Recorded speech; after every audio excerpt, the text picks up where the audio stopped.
This program features live coverage of an African safari and may include animal kills and carcasses. Viewer discretion is advised.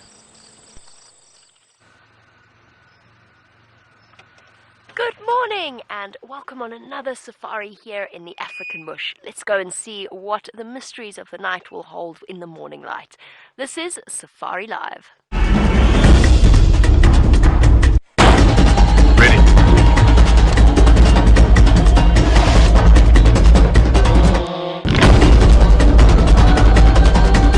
Standing by.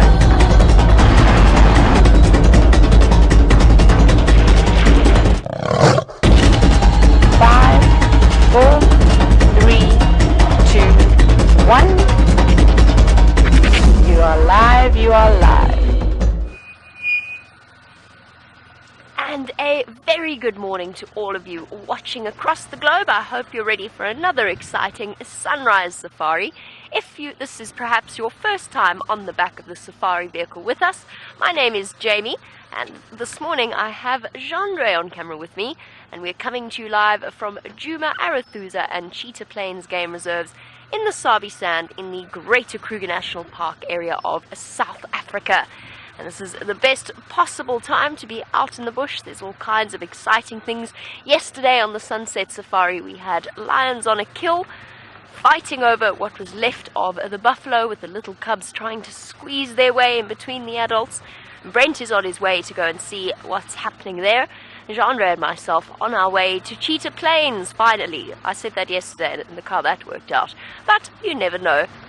Now, not only is this Safari Live, but it's also interactive, which means that you can send through your questions or your comments on hashtag Safari Live on Twitter, or you can email through to questions@wildearth.tv. And perhaps there's something that you've always wondered about out here in the African bush that you'd like to know a little bit more about. Perhaps when we see the different animals, the questions will spring to mind. Please let us know also where you are from. And you can do that as exactly the same way. So whenever you send through your question, it's just really nice to know where our viewers are watching from. And so it just goes to show what an enormous reach these live safaris really do have. Apparently, according to Brent, after my having spent 2 days looking for Queen Karula, she's back south. She must have flown. That is my only conclusion. The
Queen of Djuma is a leopard. Her tracks last went north, now she's back south over our boundary.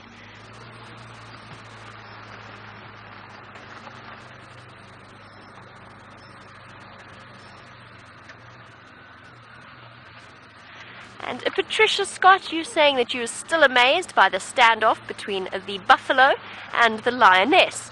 That, of course, was with Brent yesterday afternoon. We actually had quite a dramatic afternoon. For those of you who missed it, and then we'll go into Patricia's comment. Those of you who missed it, it was a lioness that came to call the cubs, obviously not realizing that the cubs had already been safely shepherded to that kill that they'd made. And on her way back, she was traveling alone, and I lost track of her because I got fooled into thinking something was a kill, but it turned out it was just a piece of bark. Very embarrassing, but we were all fooled. Everyone was fooled. And on her way back, Brent happened to bump into her just south of where we were, and this buffalo started to chase her. She'd obviously bumped into one of the remaining scattered members of the buffalo herd. And it was dramatic yesterday because we had a herd of buffalo shuffling towards us through this area that is obviously part of the herd that had been attacked by the lions. They were very clearly terrified, very nervous, wide-eyed, jumpy, skittish, all in all just not happy buffalo. But it is an amazing thing to see because buffalo so often fight back. They're such massive creatures. And we've had a few sightings. I think there was an amazing one with Scott. I say not too long ago. It must have been long ago if it was with Scott. An amazing sighting with Scott where the buffalo refused to let the lions go down to the waterhole for a drink. So it just goes to show there's very much a delicate balance of power there. Alright, as we trundle along talking about delicate balances, let's head across to Brent and find out what he's up to and how his search for those lions is going. Welcome to a cloudy sunrise safari, and this morning it's the early vulture that catches the carcass. Now this is all that is left of that young buffalo the Nkuhumas caught last night. And we heard them calling quite close to here, so we're looking for the lion pride. And we've got white-backed and hooded vultures on the ground, snacking away. And a fine morning to you. My name is Brent Smith. I have Veerm on camera, and we have the sun popping up on the eastern horizon. And we've just been sitting hoping to hear the lions roar again. No such luck. Now, we didn't see any tracks coming out of this block, so they could still be sleeping close by.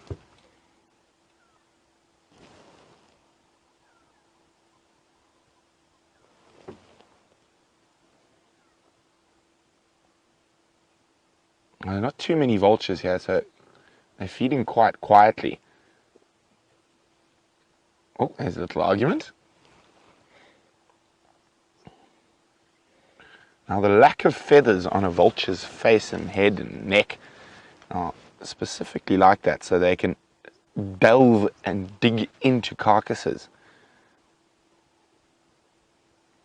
Now, it's always amazing to watch the dominance around a carcass with vultures and which individual is more dominant. But at the moment, with the white-backed vultures, they're definitely more dominant than the one hooded who's strolling around in the back. Now, if there was a Cape vulture here, they would be bigger and putting pressure under those on those vultures.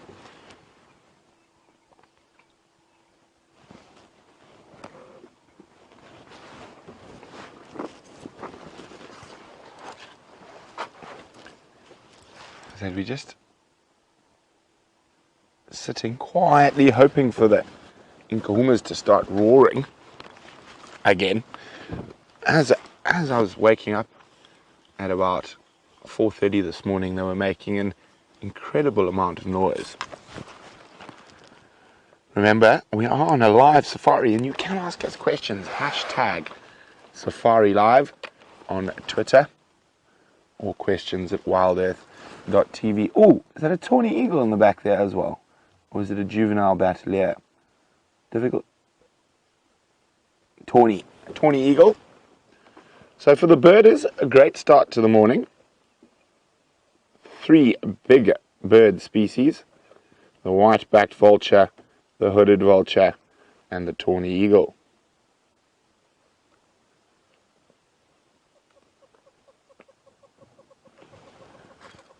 Now, as I said, we're just hoping that we hear the roar of a lion shortly. Oh, the Tawny's landed in the tree. Clever Tawny. He's got a piece of our esophagus. Oh, is that actually a Tawny?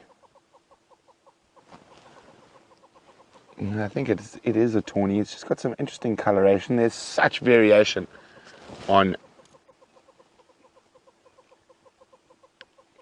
the eagles, and especially the Aquila eagles. Now for a second there, it had very similar coloration to what a pale morph booted eagle would have, but what we want to do is look at the gape.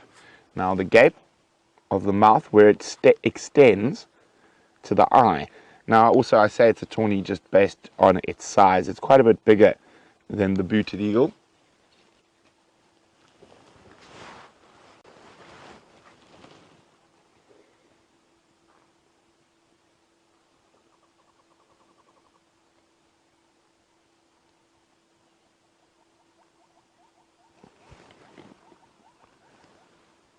Come on, lions, let us know where you are.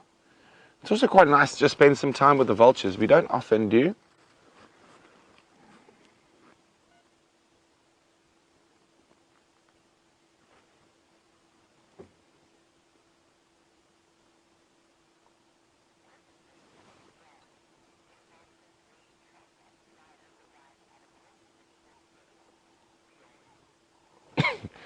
Now, many a cartoon and a movie has played off the fact that vultures will track an animal they think is about to expire until they die.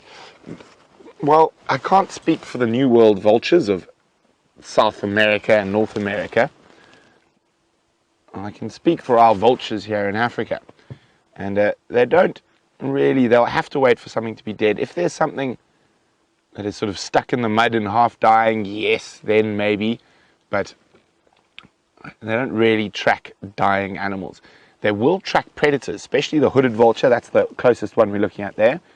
They will often track lions, and especially in certain parts of Africa, they track wild dogs, and they'll follow them around.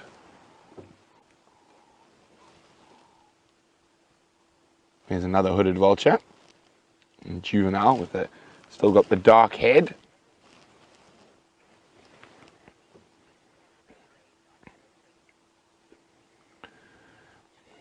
Now, as you can see, they're very much enjoying their breakfast. And Lindsay's wondering, do they only eat meat or do they eat other things? No, they are meat eaters exclusively, Lindsay. And specifically, they are carrion eaters. So things that have been killed by something else. In very rare cases, certain vulture species, particularly the lapid-faced and the white-headed vulture, have been known to hunt, but it is more unusual. There we go, a little vulture argument. But that is an exception to the rule rather than the rule itself.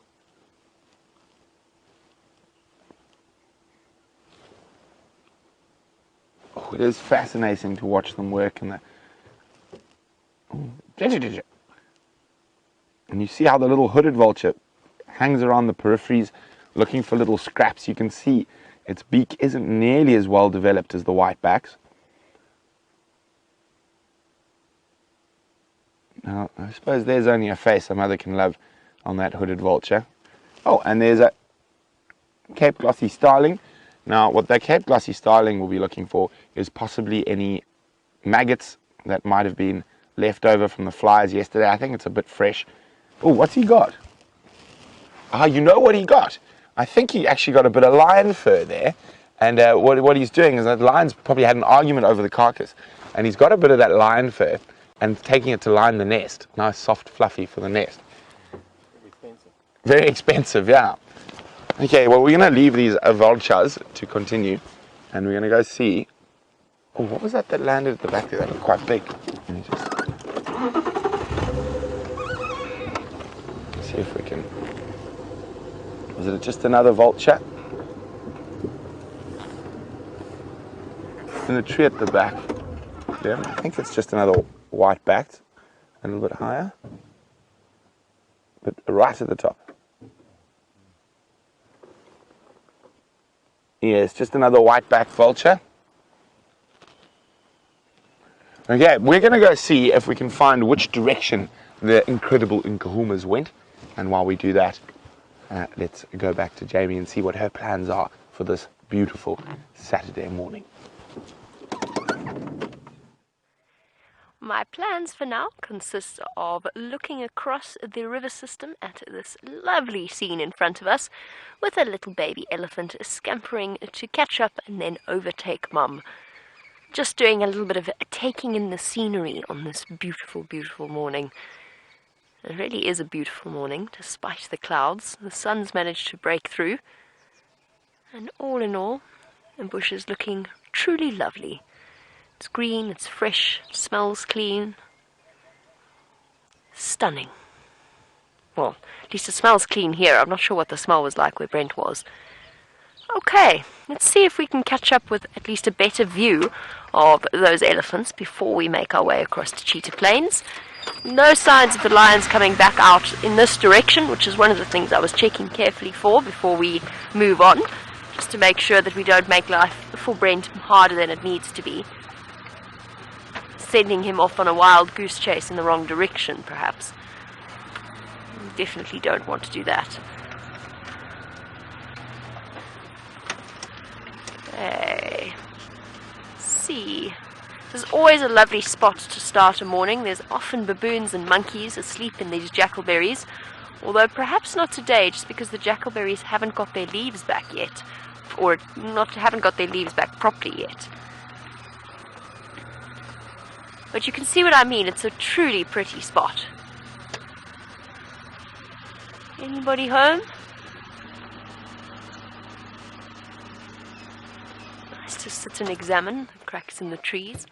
I don't think so, though. I think all is quiet. I know that at least one tree agama lives in this jackalberry tree, but it's still a little bit chilly for it to be popping its head out. Standing by, Brent. Here's an elephant. Jamie, you take some names. Just check carefully for tracks in case point north. I did. I don't know if you heard me call in. I had tracks of what looked like one male from the Wahlberg's junction going north towards the Voyatella Dam, but the male did leave separately before the females last night. Unless I've missed them crossing on a rocky patch, I haven't seen anything else.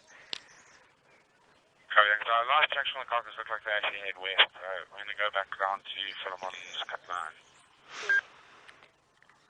Copy. They were looking northwest, and females kept getting up and moving in that direction. Copy that. Here we go. Sorry, everybody, just helping Brent out in terms of following up on those lines. What I was just saying about not sending him on a wild goose chase, well, I think he was concerned about that as well and wanted to make sure we checked carefully for the tracks.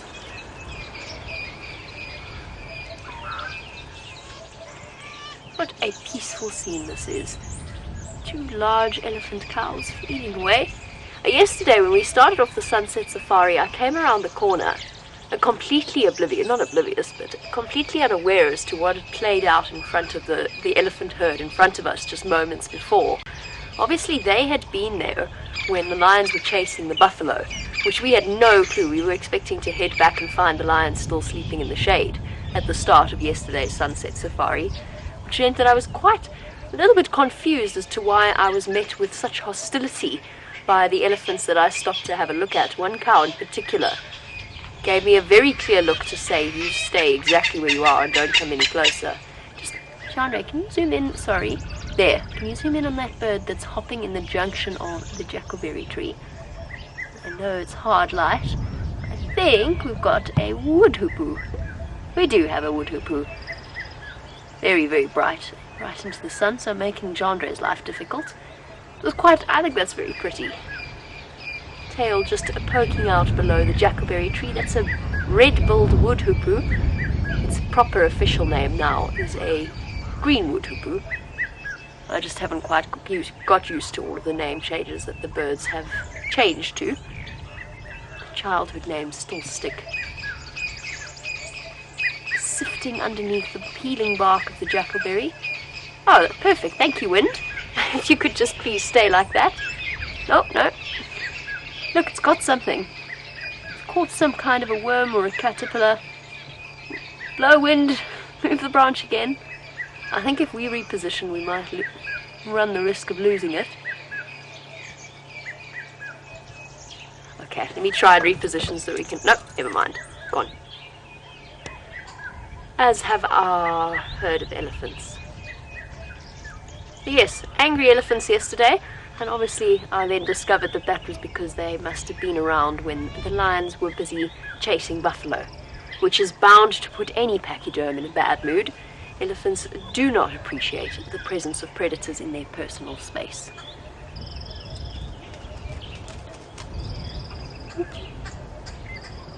Stunning morning.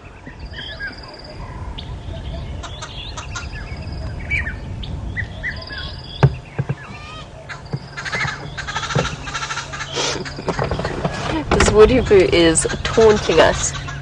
They have a way of doing this. They pick the most inaccessible spot, they laugh at you, and then you reposition and they fly away.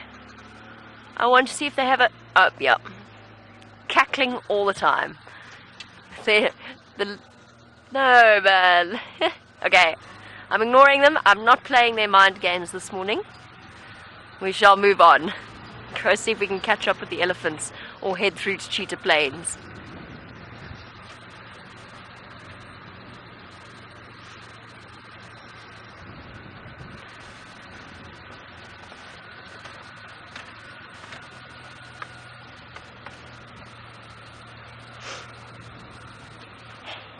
Ellie in Ohio. Lovely question coming through.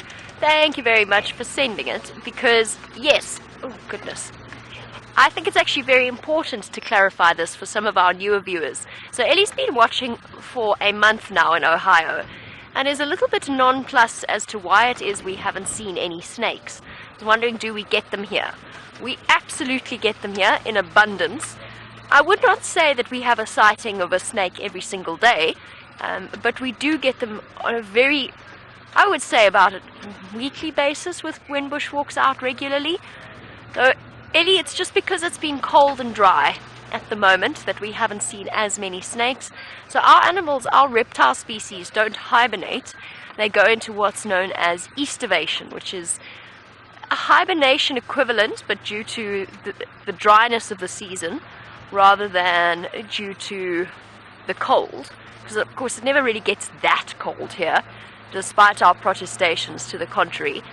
But because it is dry, the animals' metabolism slows down and they can go into the state of dormancy. They'll often pop out on a hot winter's day.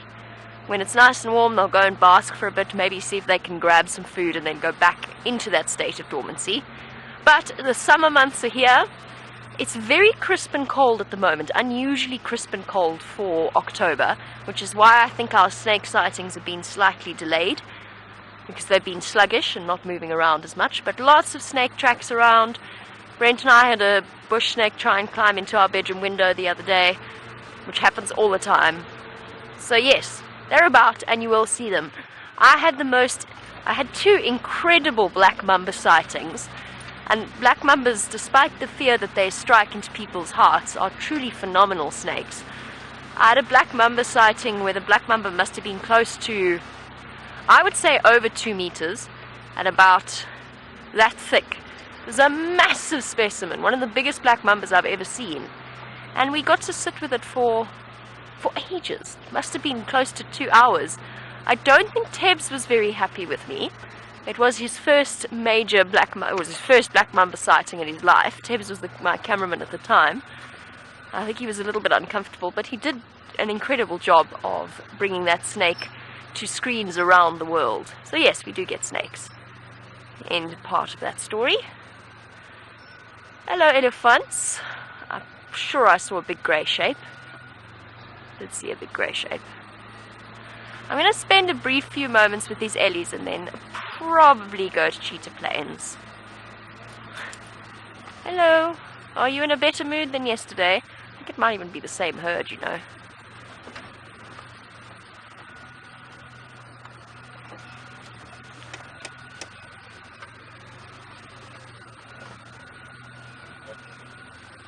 Hello, gorgeous.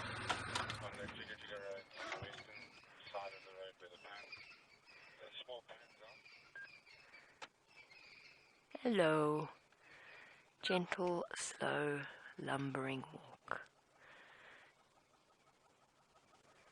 It's actually a very slow walk.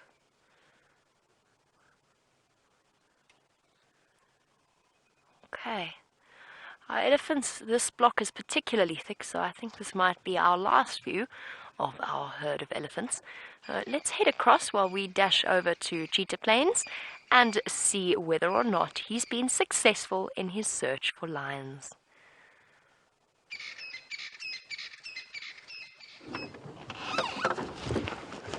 Well, the nice thing about the Nkuhumas at the moment is you don't have to track too far before you come upon them.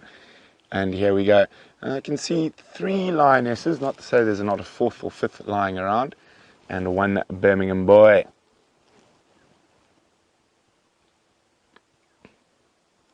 Now that buffalo they caught last night was quite small, and there's a very strong possibility if the buffalo happen into this area again, and there could be more action during the day or this evening.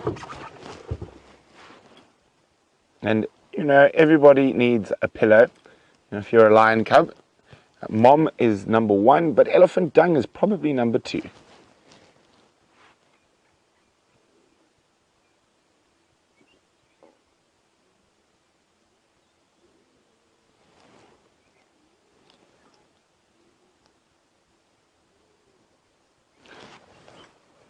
Look at that, he's biting the Birmingham's beard, or mane, playing with it.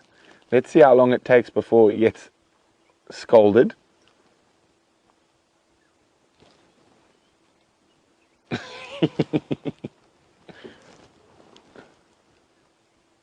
Play with me, play with me.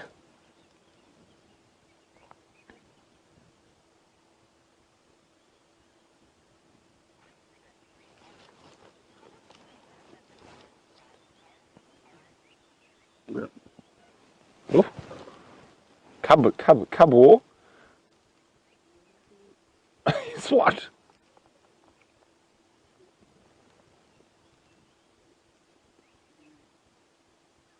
Isn't that just too cute?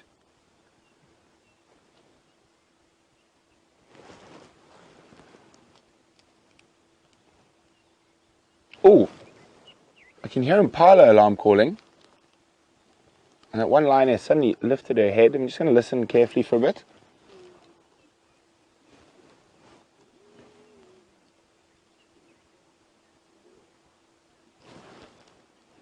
Definitely not alarming at these lions, but they said there could be another lioness somewhere else. And you can see she's heard that Impala snort.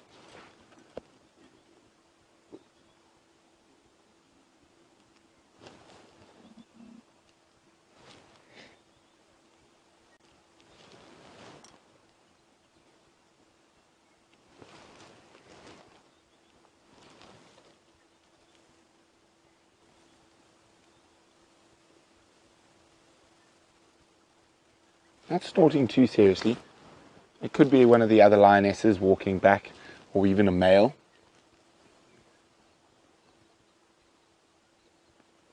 We can hear elephants around us as well. And those two are really having the best time.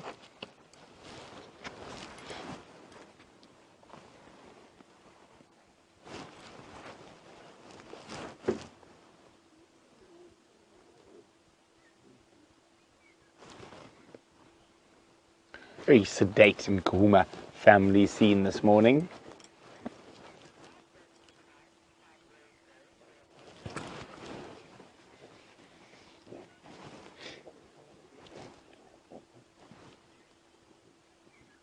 Now, probably about 400, 500 meters from where the kill was. And Debbie in Vancouver is wondering, how does the pride decide where it's going to go? Well, I think in this case, the core of the Nkuhuma's territory is to the north, so they probably moved back towards there. And where we are now, we're in a section of little pans, so there's water here. So they probably came for the water that is throughout this area. There's a pan just behind them, there's another pan just behind us. So just off there, there's water in that depression there, so that's probably why they came here.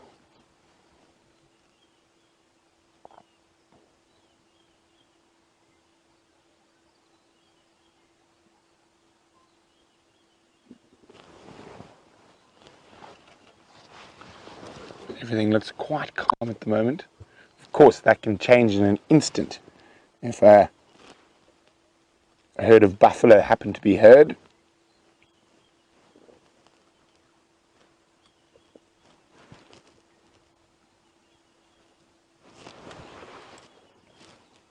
Now, Aaron is wondering how many pounds of pressure per square inch does a lion's bite hold?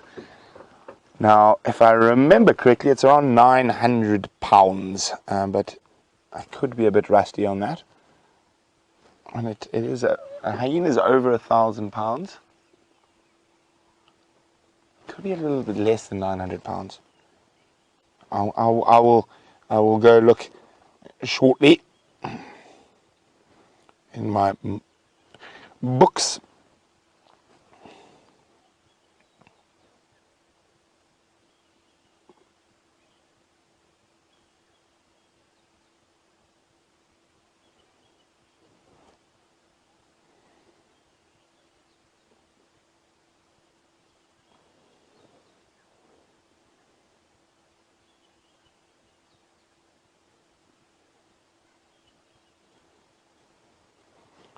Of course, you don't need a buffalo if you're hungry and you're a lion cub who's under 6 months old. You can always feed off mom or aunties.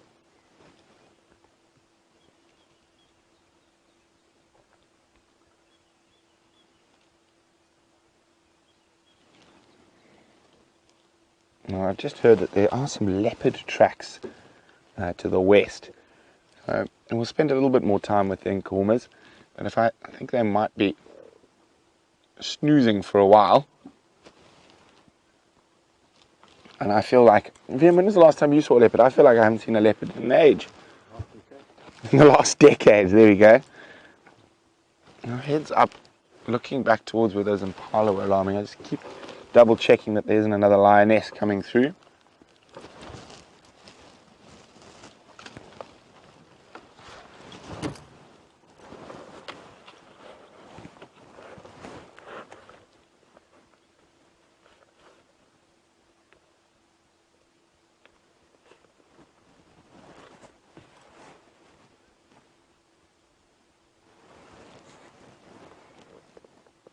See, she's looking reasonably alert every now and then.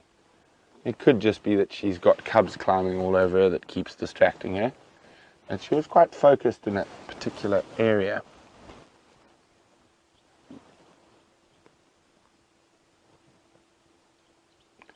So from what we can, isn't that cute? From what we can see here, it's all the 3 lionesses that are here are all the mothers. So there's suckling happening on those 2 and the 3rd who's lying off over there.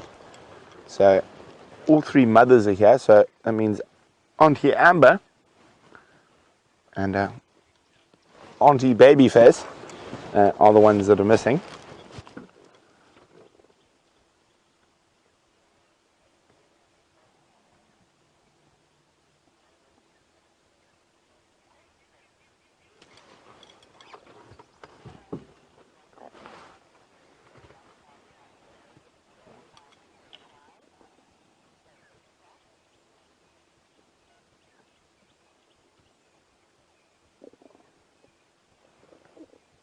So we're only seeing 3 lionesses at the moment, and UK expat is wondering whether the lioness who was wandering around and had that standoff with the buffalo last night is found the pride. As far as I know, she did. She joined them at that carcass.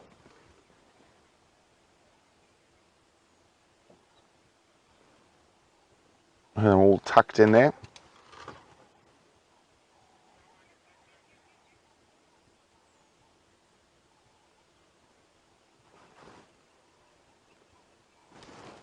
So I just need to be on the game drive radio. I think the guys missed that I'd found them. They all think I'm still looking for the lions.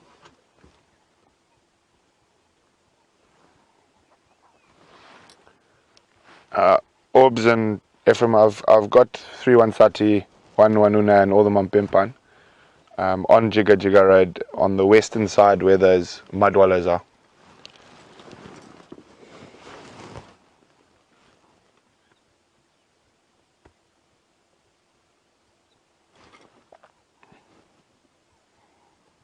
Oh, it is incredible that you are experiencing these tender moments between a lioness and her cub live. Getting a good bath. There's a little lion paw. Now, can you believe those little lion paws are about the same size as a female leopard?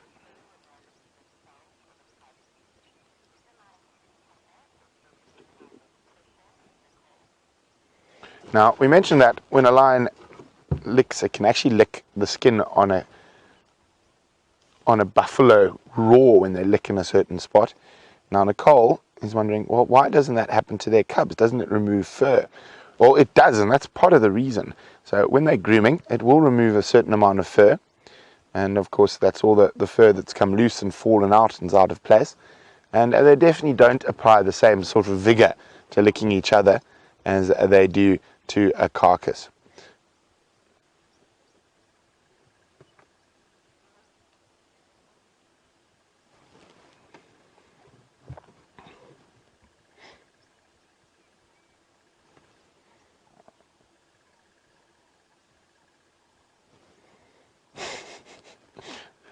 Yes. Got bored of grooming, going to bite instead. Play with me, Mom.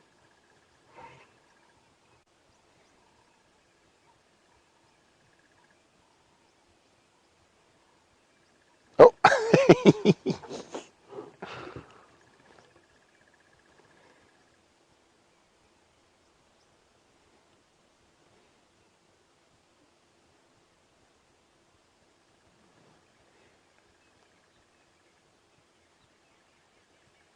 So these little tender moments are very important because around a carcass, they can be very, very aggressive with each other. So this allo grooming, this mutual grooming, what it does is it reaffirms the bonds between the pride.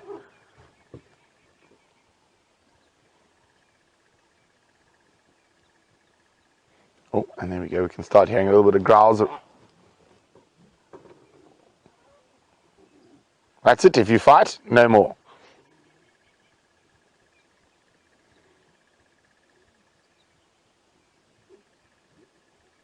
So you can see, even though they had a buffalo, they're not that full.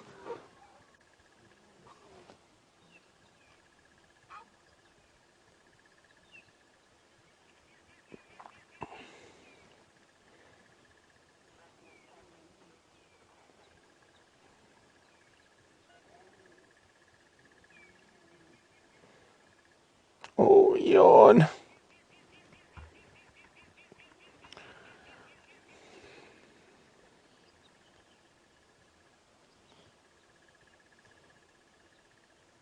Now, you can see lions can be a little bit disgusting. That female's urinating, but the cub is still suckling.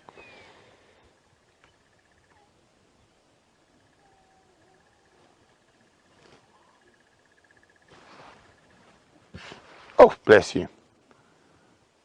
The second line is up. I'm just going to move the vehicle a little bit so we can see what's going on.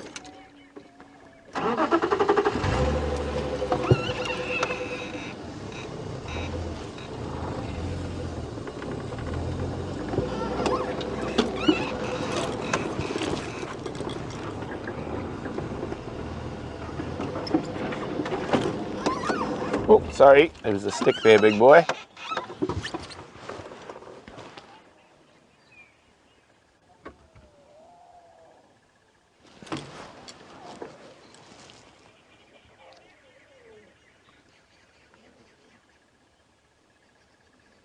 Oh, I do love those noises so much.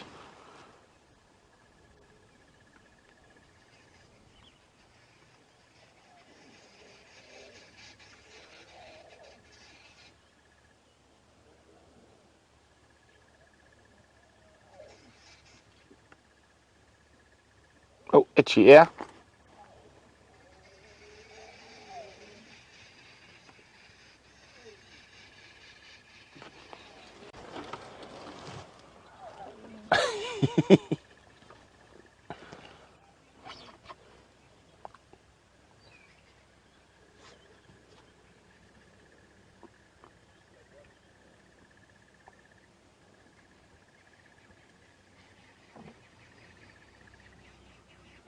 They didn't move too far before lying down again. As I said, unless something happens upon them, I don't know if they're going to get too mobile this morning.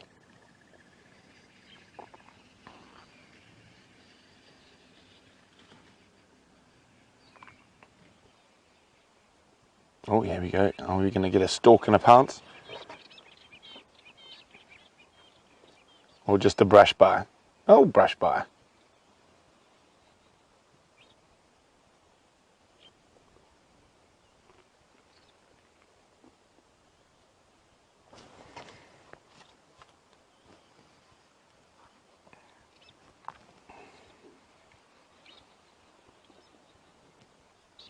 Well, definitely a good way to start Saturday Cataday with the incredible Nkuhumas. Bless you, VM.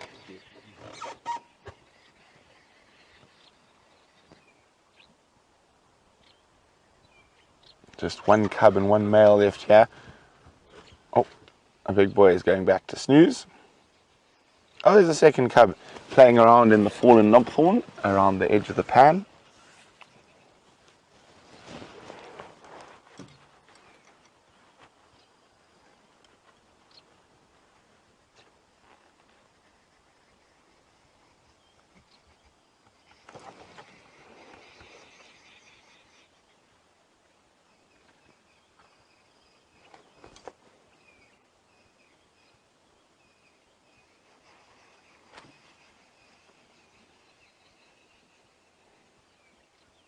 Now everything looks to be... Oh, where are you off to in such a hurry, little one?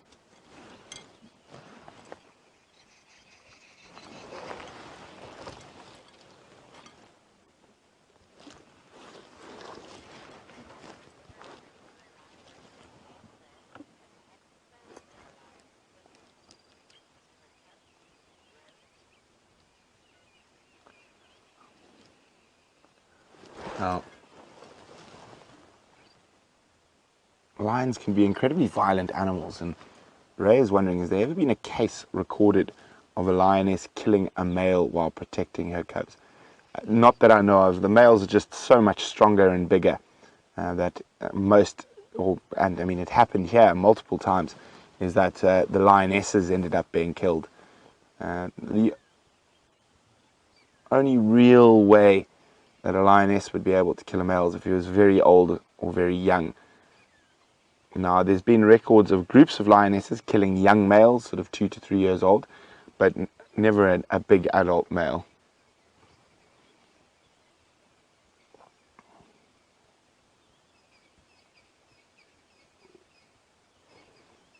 I think as things have calmed down here, and VM and I seem to feel the need for spots in our life,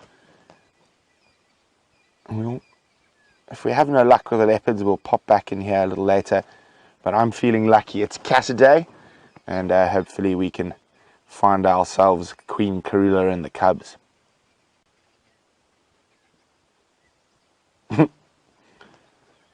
Even a piece of grass can make a good toy.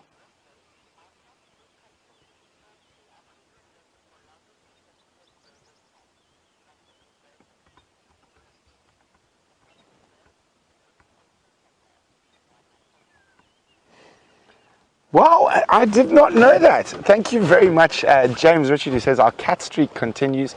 We are now had cats every day since the 8th of September. What's the date today? Is it the 8th of October? No, I don't check dates. Let's think. Let's wait. It must be the 8th of October if Final Control says it's a month of cat. And well, our previous record was 28 days. So we've broken the cat record. Well, thanks very much. I'm ecstatic at that. Let's see if we can extend it even further tomorrow.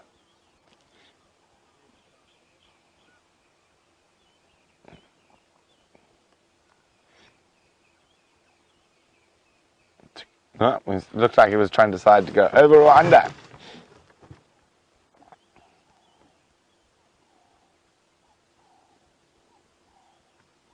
Well, as I said, everything's calmed down here. Everyone's having a snooze. So we're going to head to the sort of western corner. See if we can find. Oh, are we going to fall into a hole? No, we're not. But that was very close for him. Very, very close. Baby lion dung. Oh dear. We don't want to be driving over any form of lion dung, even if it is from the cute Nkuhuma babies. What happens if you find lion dung, or you find buffalo after driving through lion dung, they all run away at great speed. Who knows, maybe they can smell their cousin inside. I think it's more the smell of the big cat that scares them. Leaving Aubrey with Nkuhumas. Oops, I'm going to head up towards, I'm going to do vertical access to Impala Road, see if I can see any Nkonzo coming out of that one Satengwe.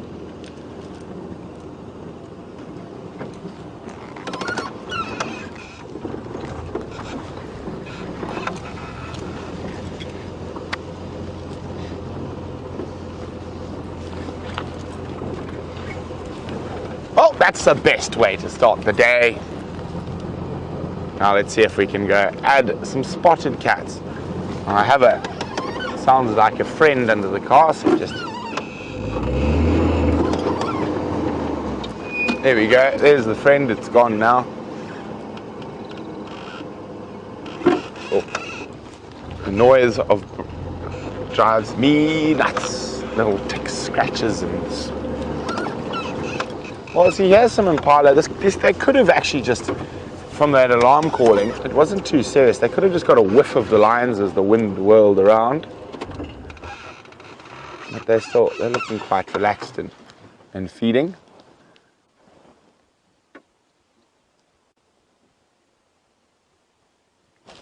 What are you feeding off? A little knob thorn tree.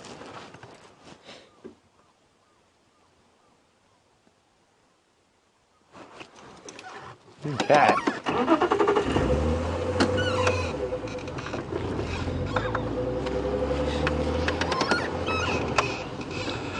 Now, of course, you've noticed it's just Jamie and myself out here, and James and Taylor have gone on leave.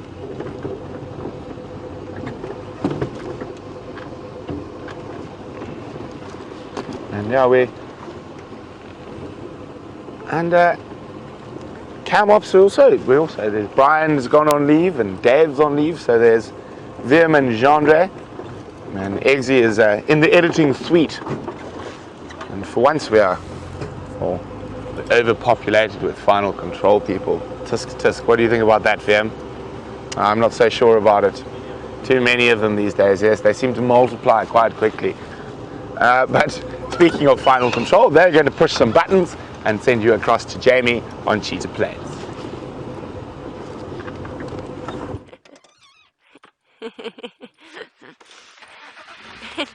I was driving along, oh dear, Jigger. Stay. The key doesn't really like to stay turned all that often. Driving along Cheetah Plains, hoping to bump into a leopard on a termite mound. I had a Dacre on a termite mound, but Brent decided to talk about the entire background behind the Safari Live staff. The Dacre is now gone.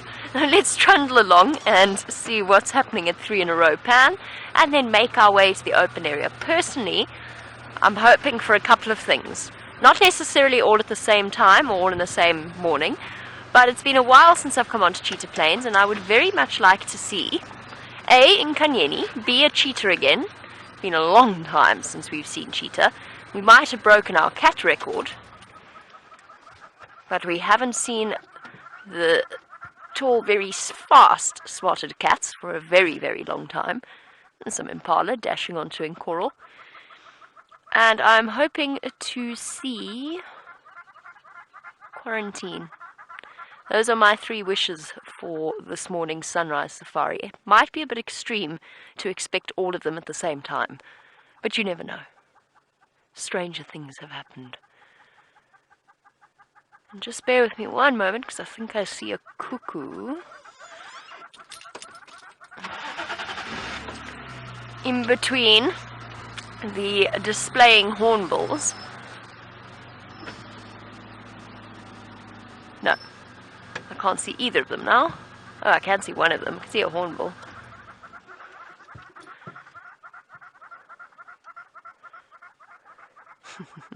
This is always entertaining to watch. Let's give it a moment. Red-billed, not quite as dramatic as the yellow-billed display, but still entertaining. Oh, they heard me say that. One more time.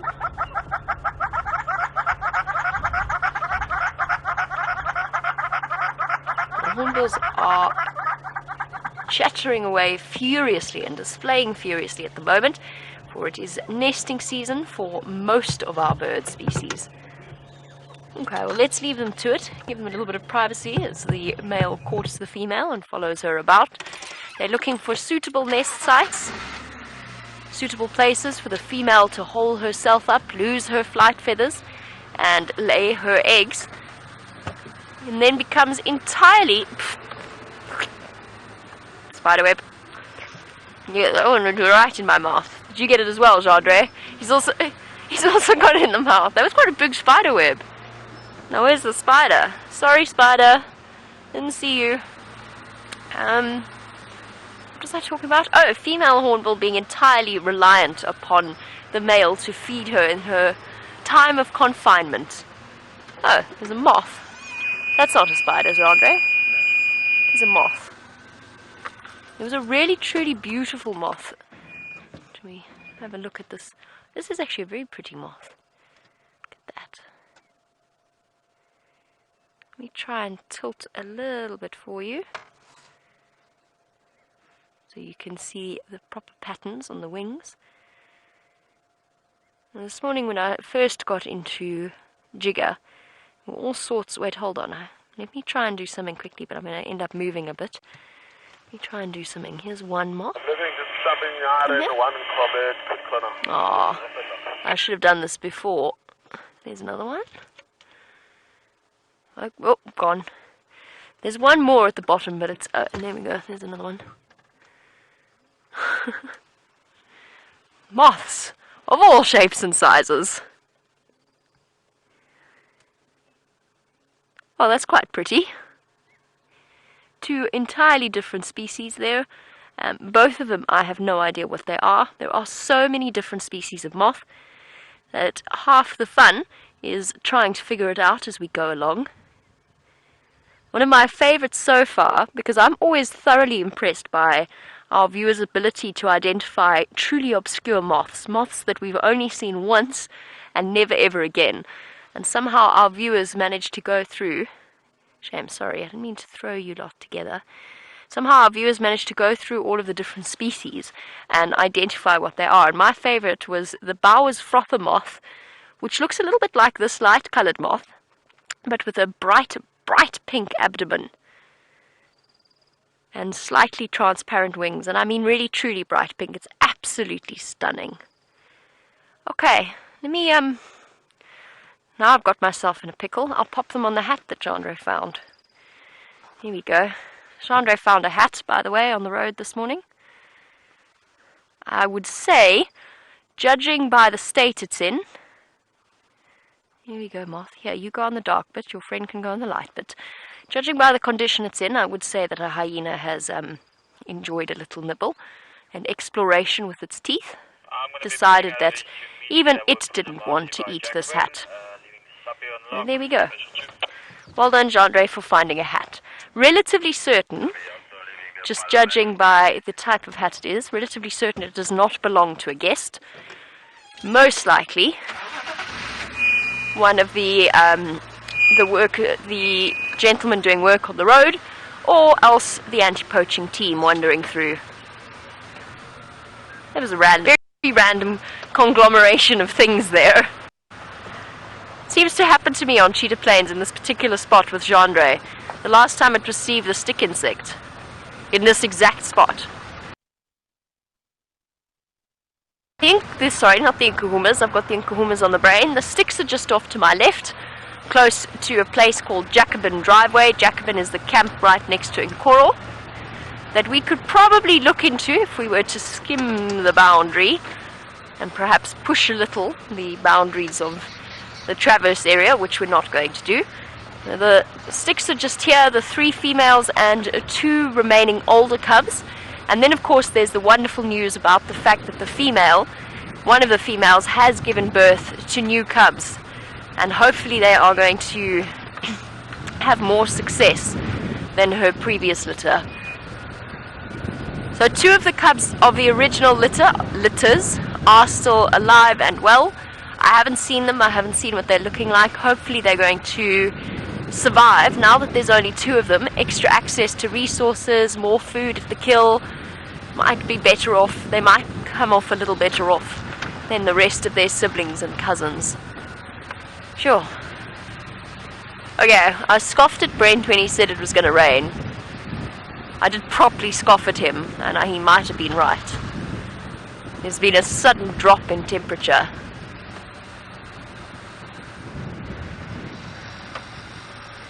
Okay.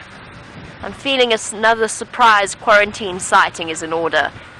The first and only time I ever saw quarantine was when I went to 3 in a row pan to stop and look at some elephants, and there was a leopard sitting right there. I'm hoping he might do the same for us.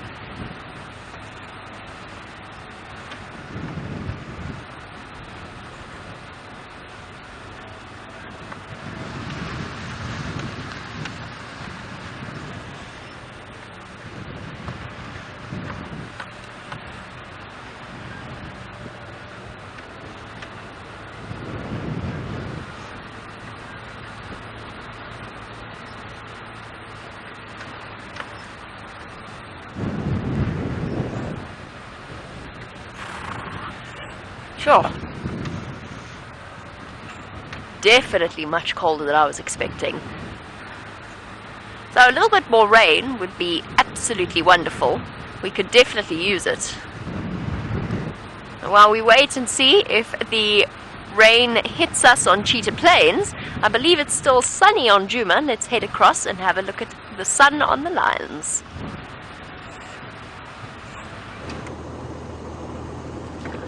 Well, the sun is shining on VM and myself this morning. We've already seen lions, and we're now heading towards where Aubrey had leopard tracks earlier this morning. He said they were heading in this direction, so we're just going very, very slowly and hoping that they pop up on the road. If we get nothing here, we're going to start slowly working our way back towards the south, towards Impala Plains. And we just got to check quite carefully. If it was both Shadow and Karula like to just cross roads rather than walk down them for extended periods. Shadow and Karula, for those of you who might not know, are 2 female leopards we get on Djuma. Karula is Shadow's mother and is known as the Queen of Djuma. She holds territory over most of the center through to the east and north of Djuma, whereas Shadow only holds territory on this little western belt. Most of her territory is in Arathusa and Sibambili, and then also further to the south.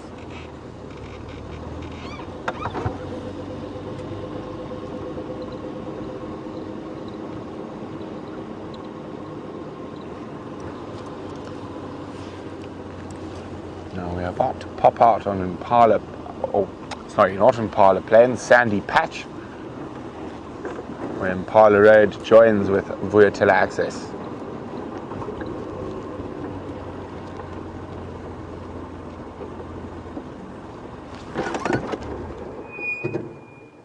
I thought I heard something. I did. A car.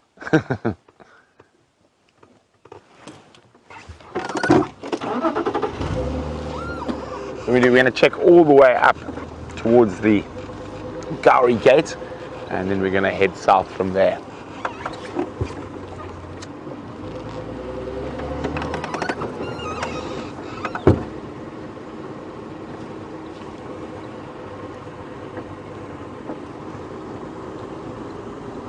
Quite quiet here in the west. I mean, we saw lots of impala and that while we're in the center of Djuma, and now as we head west, we're not seeing much. Now that, of course, doesn't mean they're not here, or a leopard or lion has walked through here. As we saw, those lions were very close to those impala earlier. It could just mean they're feeding in a different area. They might move out into the open areas as it gets a bit warmer.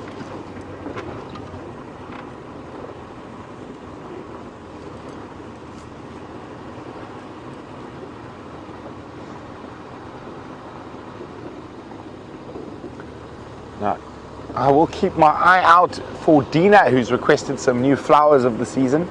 But I think most of them have been eaten before they could flower. But we will keep our eyes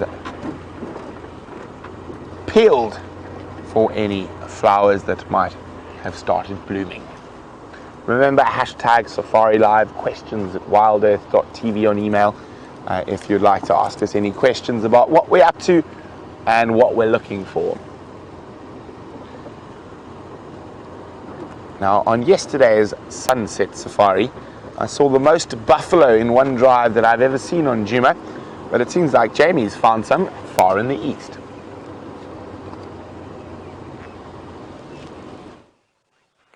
We were just, funnily enough, chatting about how many buffalo there are around at the moment. But before we go into that, just have a look at the way that this calf suckles, because it's all part of a funny story. And you see how, like most animals, it has to stimulate milk production from mom by headbutting her, not all that gently. Unlike cow calves, so baby cows, they don't feed from sort of underneath their mom's tummy in towards the back legs. They feed between the back legs themselves. Now, this particular reason I'm pointing this out as we watch this lovely tenderish scene between a mom and offspring is the story of Patsy the buffalo. And Patsy the buffalo was the buffalo that we ended up rescuing where I used to work because it was part of a contained population of disease-free buffalo, and the little calf was nearly killed by the rest of the herd after they, for some reason, went into a strange state of hysteria and it started attacking her mother. And it's a long story, and it's quite common. It's called pregnancy hysteria, and the hormones basically just make them go a little bit kooky, a little bit crazy, which is why the female buffalo go off on their own to give birth. But this poor female, come on, buffalo. This particular female hadn't managed it before she went to labor. So the long story short, Patsy was rescued and hand-raised.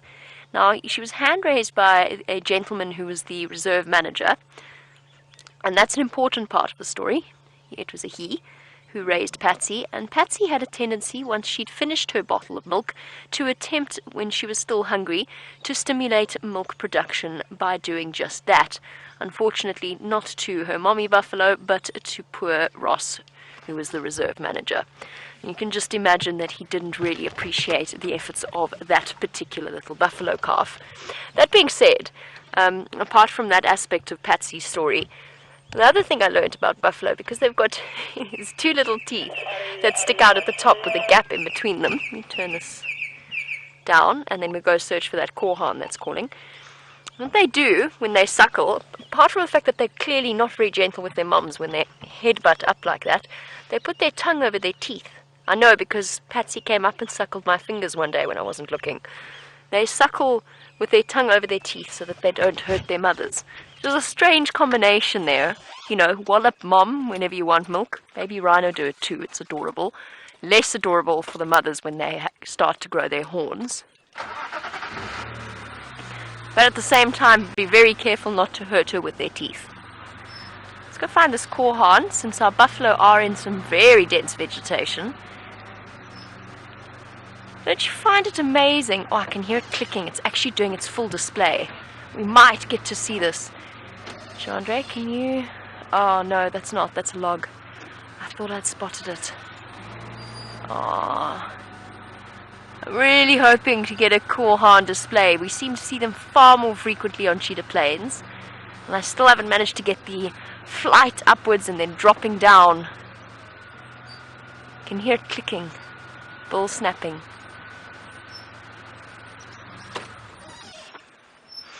It was somewhere here.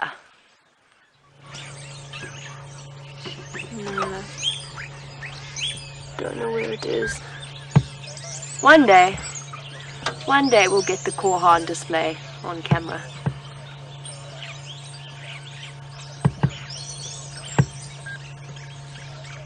We've arrived in the middle of a bird feeding party though. And if we have a look at the top of this tree, we should see some starlings that we don't often get to see, and the ones responsible for this racket at the moment, the wattled starlings. Finally back with us once again.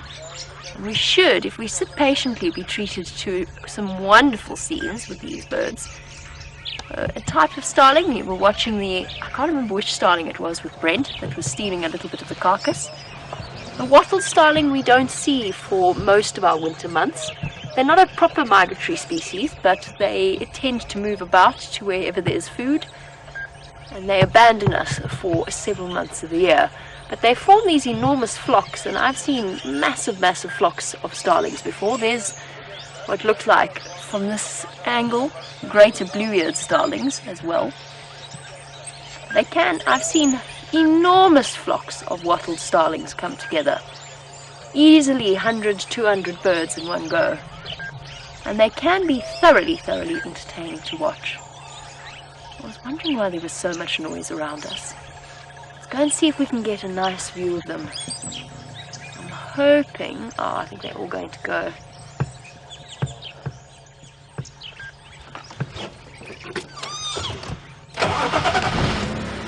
I can't remember who it was. I think it was VM and myself once sat and watched a wattled starling for about half an hour, courting the females and just having absolutely no luck at all.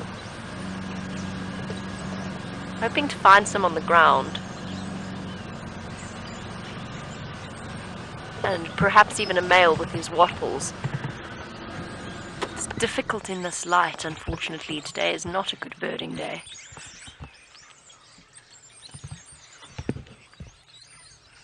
We're just surrounded by noise at the moment. Sounds like being in an aviary. There's a wattled male. You can see the wattles dangling from the top of his chin. Breeding time is here for all the birds, including the wattled starlings. And that's where they get the name from, the dangly bits under the chin. So he turns his head away. There you go, brief view.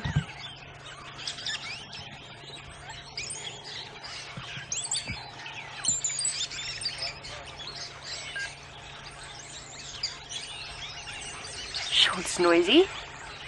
Unbelievably noisy.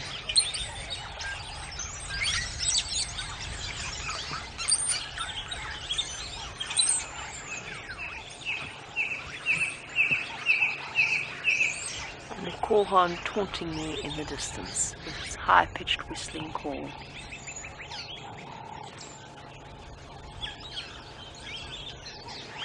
And just like that, the noise is... No, it's still there. Died down slightly.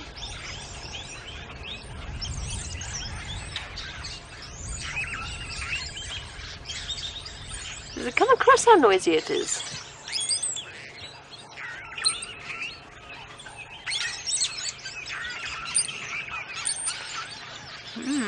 Now speaking of birds, and speaking of grey birds, Siberia Zumi, good morning. You want to know if we can go on a grey-headed bushshrike mission. I'm sure that Brent would be more than happy to oblige. I can try. I will try with absolute pleasure. And we could see them here. Although the problem is with cheetah plains is that the habitat isn't exactly right for them. It's perfect for things like korhans and wattled starlings. I can hear you, Korhan. Why can't I see you? Ha ha! I can. I think I can see you. Yes, I can see you. Yes, success. But Siberia Zumi, with absolute pleasure, I will search for a starling. No, what am I searching for? A grey-headed bushshrike for you.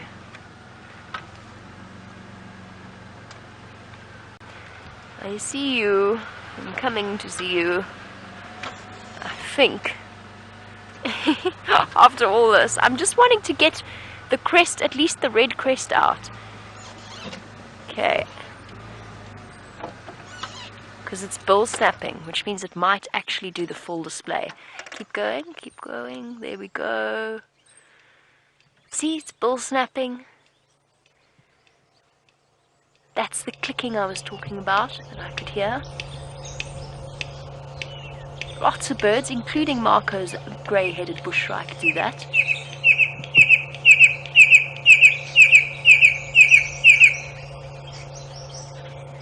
It doesn't have its crest out. The reason behind the name, the red-crested Korhan. Of course, you know, we don't have a view of its head either. And I'm nervous of repositioning in case we lose it completely.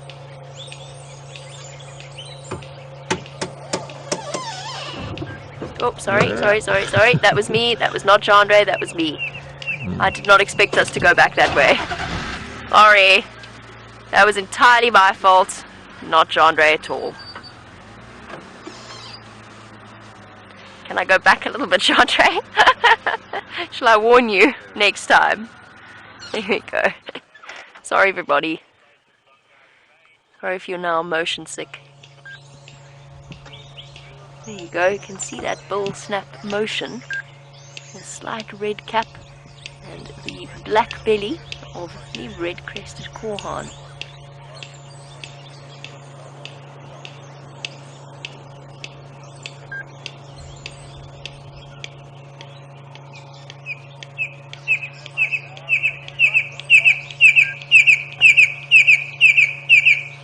How awesome is this?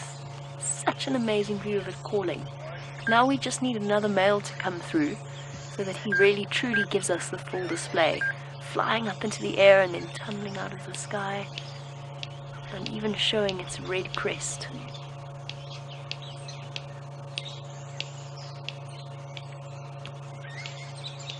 The equivalent of snapping your teeth shut.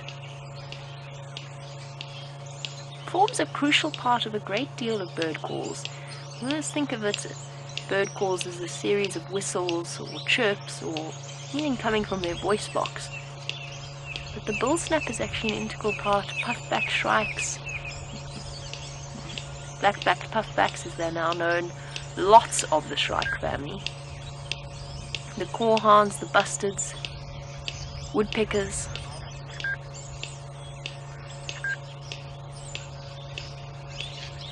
Awesome. See? Definitely worth trying to... that desperate attempt to find this particular bird. Maybe not worth this strange movement that I created by accidentally depressing the clutch and forgetting to put the brake on.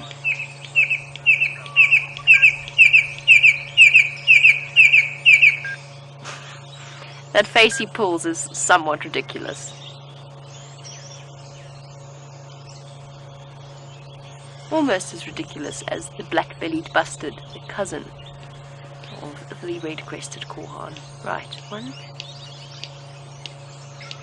8, 9, 10, 11, 12, 13, 14, 15. Ooh! Ooh! Chandra is charging. Oh, look at that! Puffing out his chest. Oh no, don't go behind there.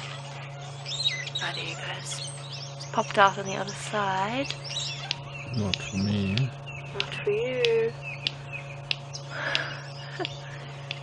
Almost giving us this full display. Oh, I've lost him. I can hear him. Okay, Chandra, I'm rolling back. That's a pre-warning. You got him. I can't see him. We're so close to getting the full red-crested korhaan display. Got him. There he goes again. He needs a lady though. He's not going to give us the full impact of this display without a lady being present. And despite his best efforts of attracting her so far, nothing has appeared out of the vegetation. Keep trying, buddy. 5, 6, 7, 8, 9, 10. Sorry, I'm counting bull slaps. 14.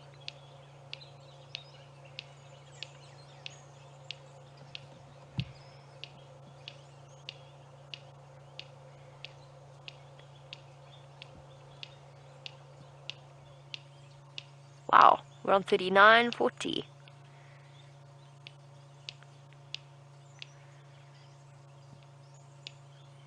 Now he's got shy.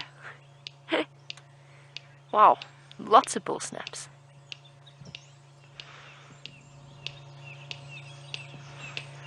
Oh, Christopher, you want to know, are there any birds that are completely silent and make no calls? What a very interesting question.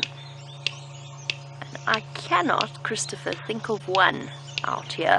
Because the bird call forms such an important part, such an integral part of the social structure of the birds, the way that they interact with each other, whether it is a territorial call, whether it is a contact call, whether it's just a sort of general, hey, I'm here. Here again. Now that you're watching this bird call, you will never ever forget what a red-crested corehorn call sounds like. It's one of the best ways to learn bird calls. Christopher, what a good question. Even ostriches make a sound, a deep, booming, almost lion roar. Is there anything, can any of you think of anything that is completely silent? Because I can't. The owls have their own calls. All of the eagles, herons. No, I can't think of a single thing in South Africa, at least, that is silent. And I think it would be a very unusual bird indeed that didn't make some kind of a chirping call.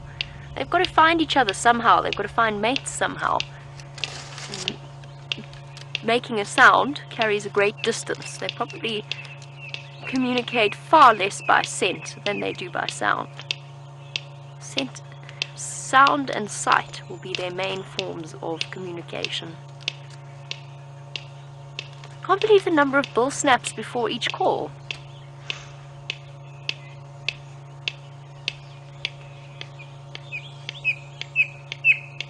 Storks, pelicans, and some vultures, apparently, coming through from final control, have no voice and no call. I didn't realize that storks had no voice. I am flabbergasted by that. Although, come to think of it, that makes sense. I don't think I've ever seen a stork make a noise. There must be certain species of storks. Surely it's not all species of storks. So storks, pelicans, and what was the other one? Vultures. Vultures. Certain species of vultures. Wow. I learned something new today.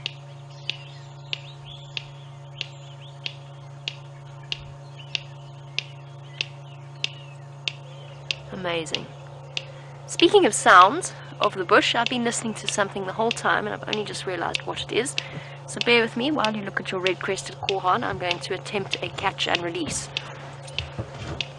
which might involve some aerobatics on my part.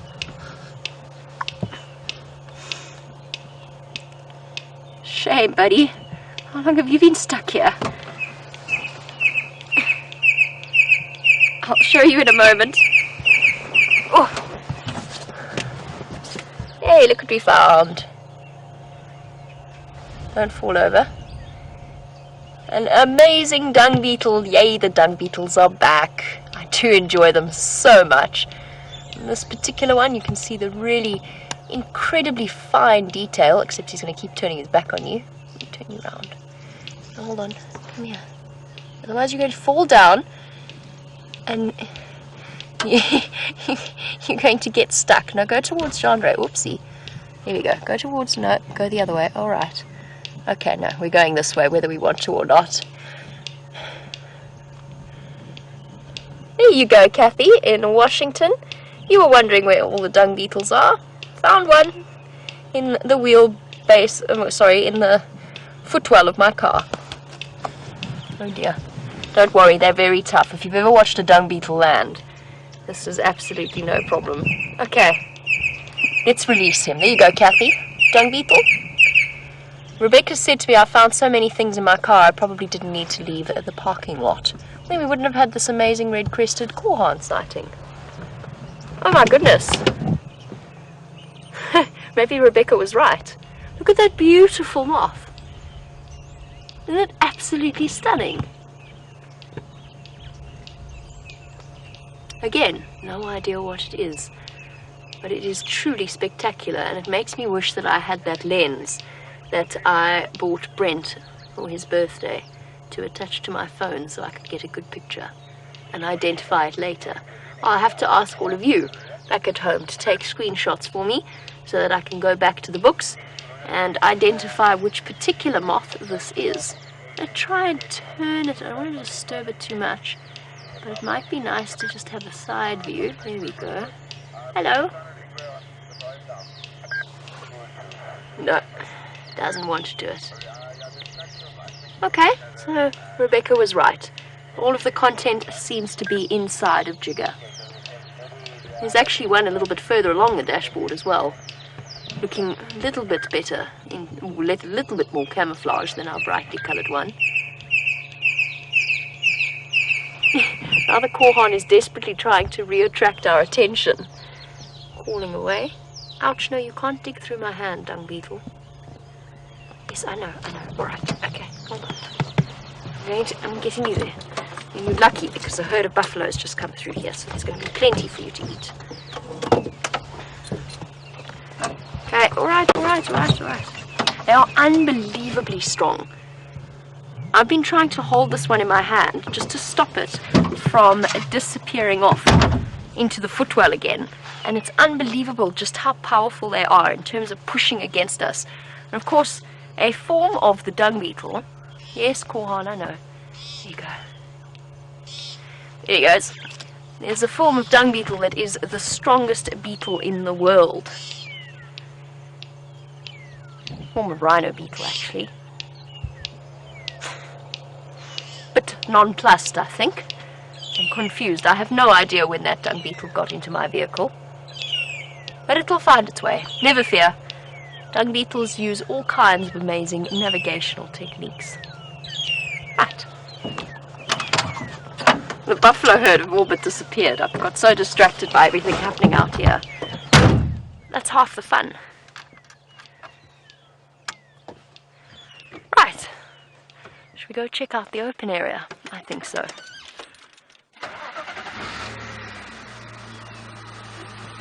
Just want to see if we could catch the tail end of the buffalo, but I think that ship may have sailed.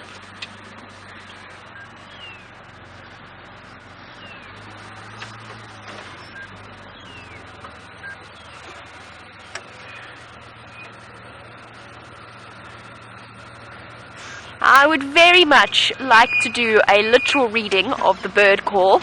Unfortunately, my bird book is at home because I thought it was going to rain. So I can't do a literal reading of the bird Korhan call. However, I can send you across to Brent, who's got something much, much larger and much grayer.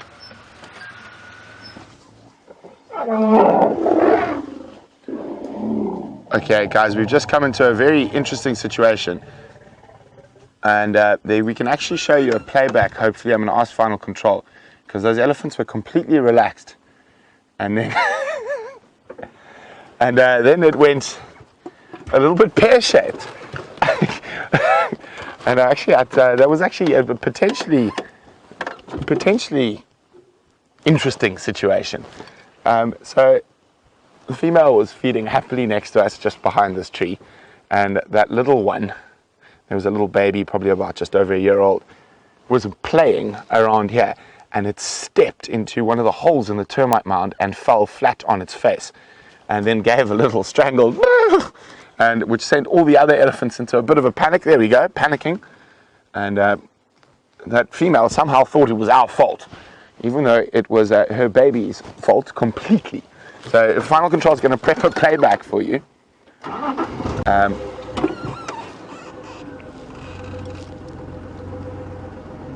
Here we go. So they're a little bit upset, so we're not going to hang around with them. It all looks a bit calmer now. That elephant literally fell on its face.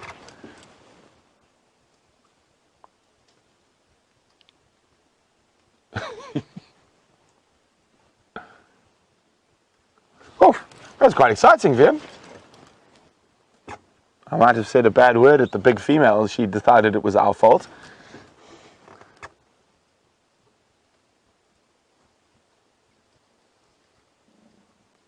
Okay, so yeah, we're not going to spend too much time. They are a little bit agitated, even though it looks like it's all calmed down now. But we're going to keep heading towards Vuyatela, where there's another massive herd of buffalo, and the elephants look like they're going to move off. And wow, that was very interesting. We're almost.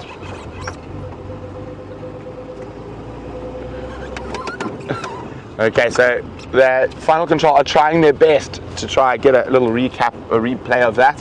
So as soon as they do, we will show it to you. But it was an interesting scenario there. Now, that female was convinced that we had done something untoward towards the baby, even though the baby fell in a hole and collapsed. Zoe is approaching vertical axis.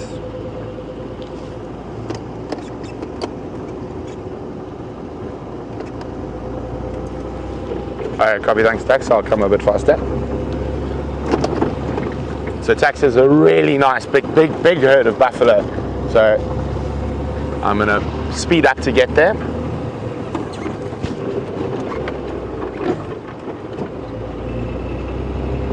And who knows, those lions aren't that full. Maybe that massive herd of buffalo will attract the attention of the incredible Nkuhuma pride. I've decided we should do something, and whenever you take a screenshot of an Nkuhuma or the cubs, I think we should start our own hashtag phase. Hashtag incredible Nkuhumas. I don't know, what do you guys think about that? Let me know. And you can do that by using the hashtag Safari Live, or you can send an email to questions@wildearth.tv. Should we start a hashtag craze, the hashtag the incredible Nkuhumas?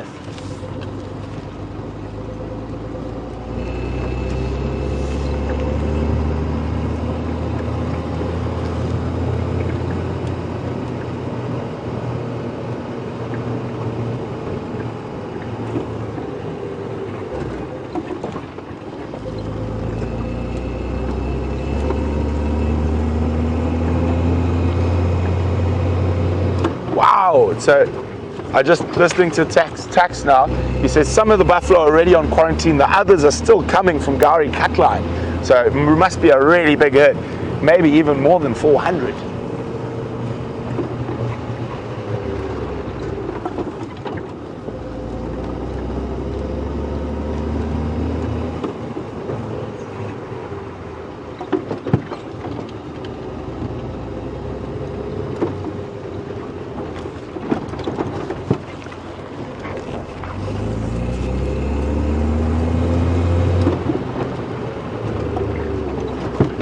And so while we rush towards those buffalo, we're going to show you on the dam cam where we're going. So while we drive there, I'm quite excited to see. So Tax says it's really big. Biggest herd of buffalo I've ever seen on Juma is maybe 300 to 400. Maybe this could be an even bigger one. That would be really, really exciting.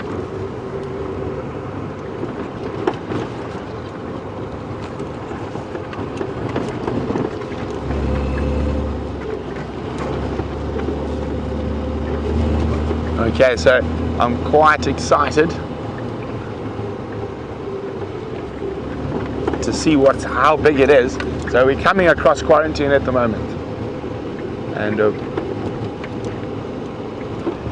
we go. We're nearly there.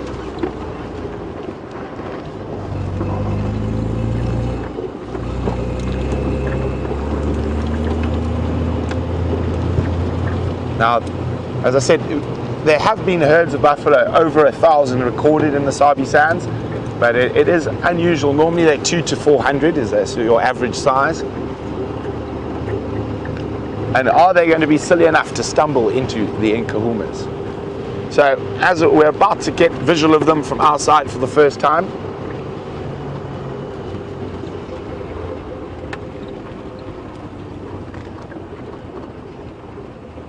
okay, so we've just come up. Here's the front of the herd that's heading towards quarantine. Now, the lions are probably 700 meters that way. So I wonder if the sound of this massive herd of buffalo is going to attract them. We can only hope. Hello, Flows.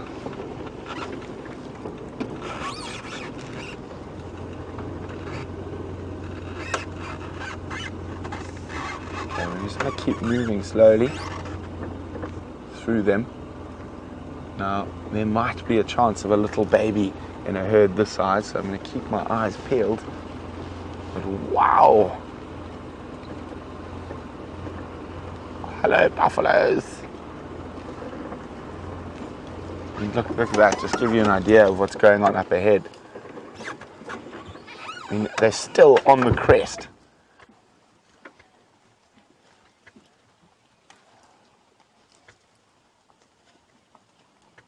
And you can just see, look at all of them there. There you can see taxon. And if you keep looking,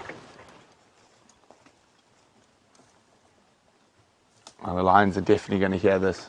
Now if we go up a little bit higher, Vim, onto the hill up ahead, I mean, look at them, they're still coming through the bush.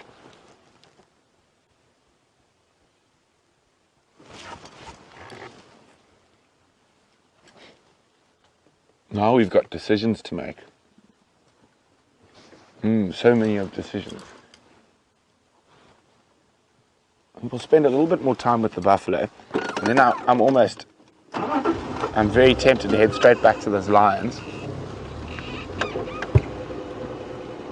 and see if they have heard this. Now, if this buffalo herd keeps them in that direction, goes below Ingers towards Philemon's Dip, they're going to end up very close to the lions, which could prompt them to start hunting again. Because that buffalo they caught last night wasn't very big. Now, the nice thing for lions in a big herd like this, it's much easier to catch a young buffalo than it is to catch an adult buffalo.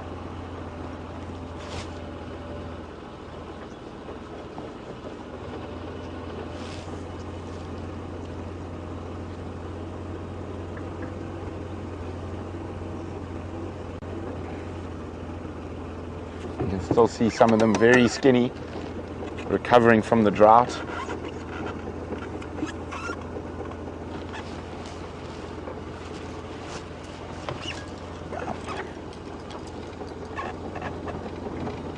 Amazing. So the lions are down Twin Dams Road. That's Twin Dams Road there.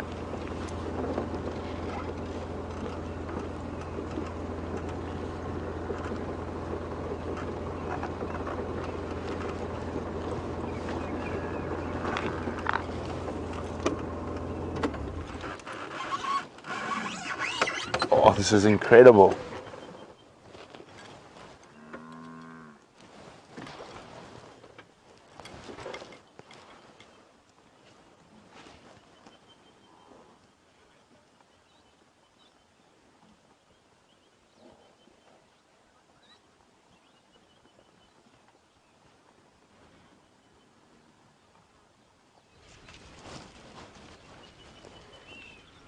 Just keeping quiet so we can hear all the different noises.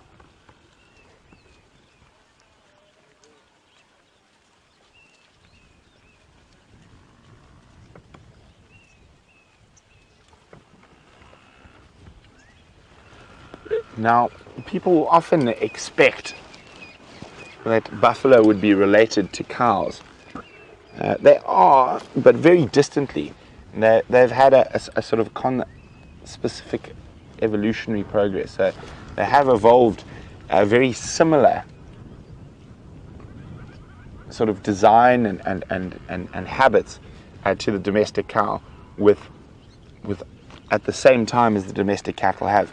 And they've never been domesticated, the African buffalo, because they can be very, very temperamental and can be very dangerous.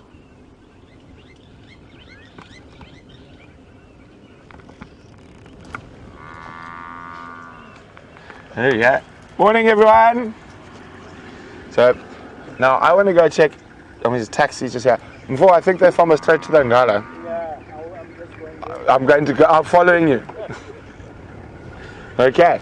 So as I said, we think they're going straight to the lions, or close enough to get the lions' interest piqued at least.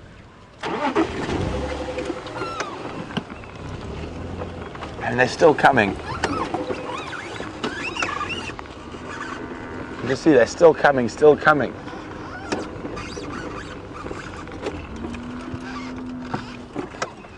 Now we can hear that lowing of the buffalo. And that's what's going to attract the lions. So I'm going to rush through to where the lions are, and while we do that, let's go see how Jamie is faring on Cheetah Plains. I'm faring very well, thank you very much. Although it sounds as though Brent is having an exciting time on Nkuhuma. We are just about to get to the open area of Cheetah Plains, so your timing is impeccable as always, or at least Rebecca's is. Let's go and see what's happening over here.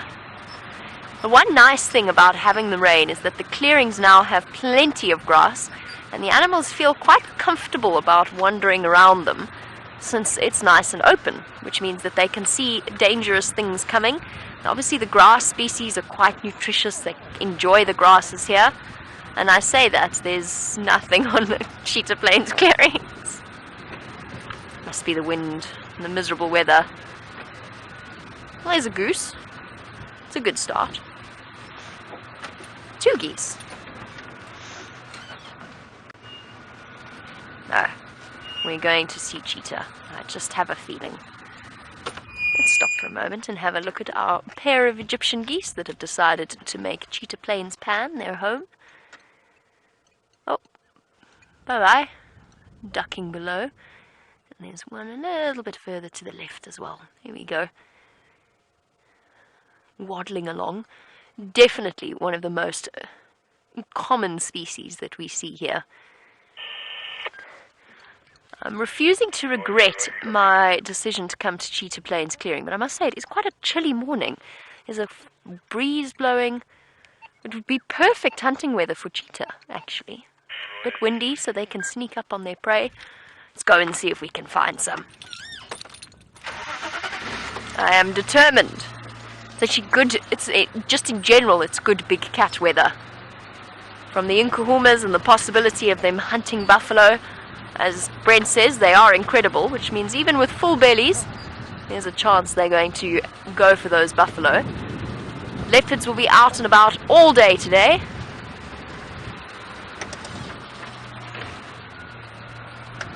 So hoping to see. Doesn't look like anybody's driven on this road for a long time.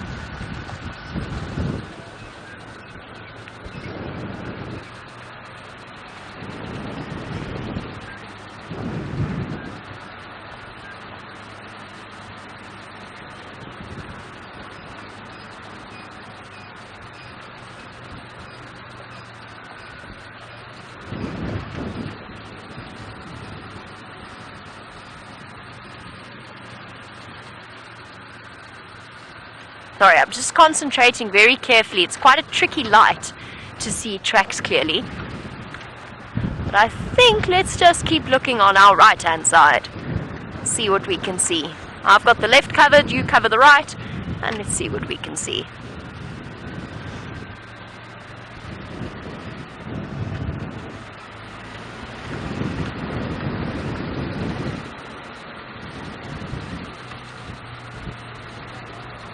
Okay, eyes front and center once again.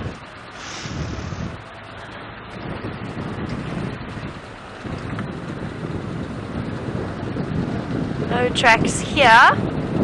Let's go and investigate. Oh my goodness. So breezy.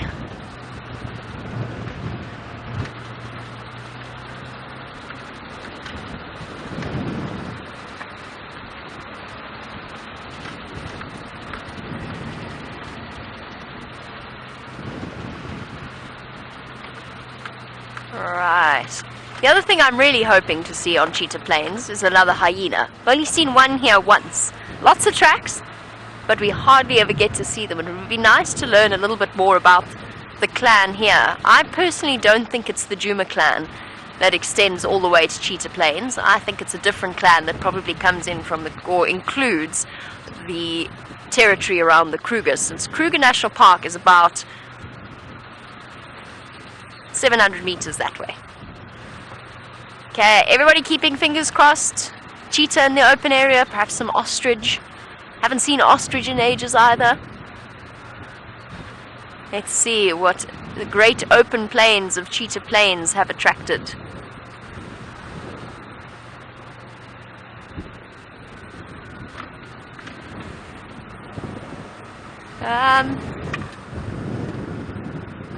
Nothing so far. Not even Gnormless Gnorm and the Gnu. See what I did there? Got the name right now.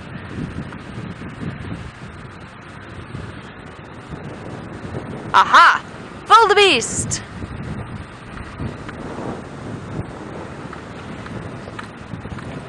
Our Casey in New York, while we make our way to a herd of wildebeest that the last time I saw was thoroughly entertaining, you'd like to ask whether or not there are any lion prides or coalitions on Cheetah Plains.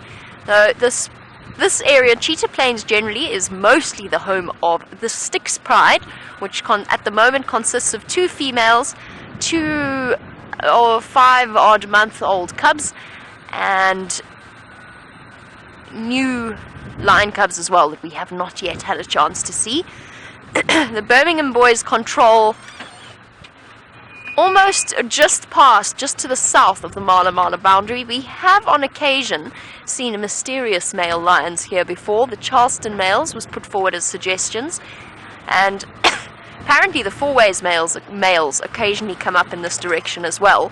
But for the most part, it's our Brimingham boys and the Styx Pride. Who knows what mysterious lion prides lie to the east of us, though. It's a part of the Kruger National Park that is very seldom driven, even by the members of the public. There's no roads along there. And speaking of the Brimingham boys, while we get into a better position to observe these wildebeest, let's head across to Brent, who's got a Brimingham boy.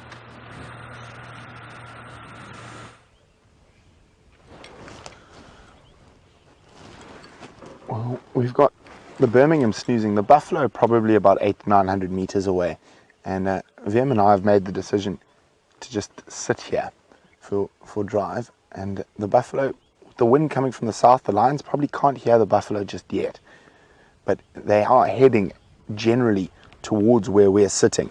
Now the rest of the pride are in the trees up ahead. There we go, you can see up.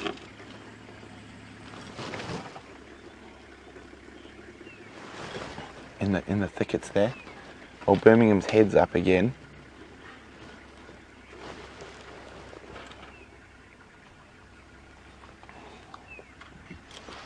So I think what we're going to do is I just wanted to come check if the lionesses had probably heard. So they might start leading the rest of the lions there. And there's a cub walking through.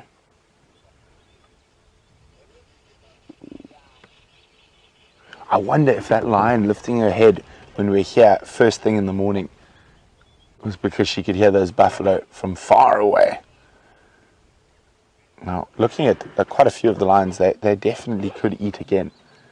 And if a big herd of buffalo like that just has so many different opportunities. Firstly, they're weak and skinny after the drought, and also there's those sub-adult buffalo who might not be doing too well. Let's just try and get into that Brimingham boy a bit closer now. So we're definitely going to sort of spend the rest of our morning between the lions and the buffalo, and I think we'll just scoot between 2, just checking. Oh, brakes.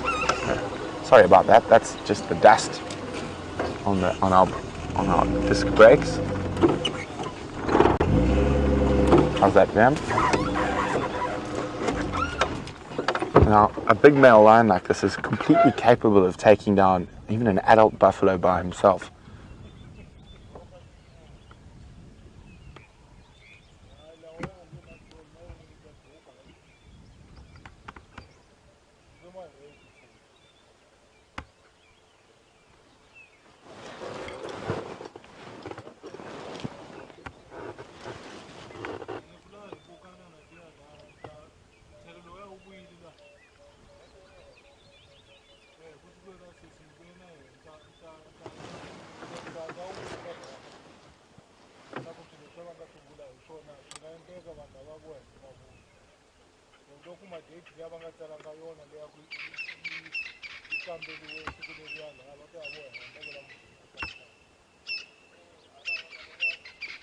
See, what I'm doing is I was just keeping quiet there to see if I could hear the buffalo, because as soon as I can hear them, the lions most certainly can. Well, they might have even heard them already, and they're just biding their time, like, oh, they're coming to us, no need to get up and go to them. There's massive front paws of a male lion, about the size of a side plate.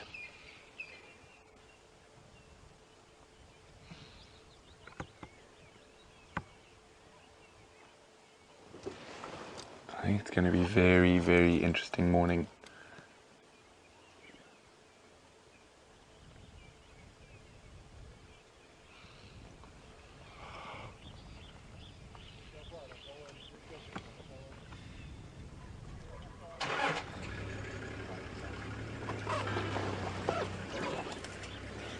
So, Viam, what do you think our chances are? Do you think they're going to hear those buffalo and get up? Yes, possible. I think so. But they might be lazy. They might be lazy. They are lions.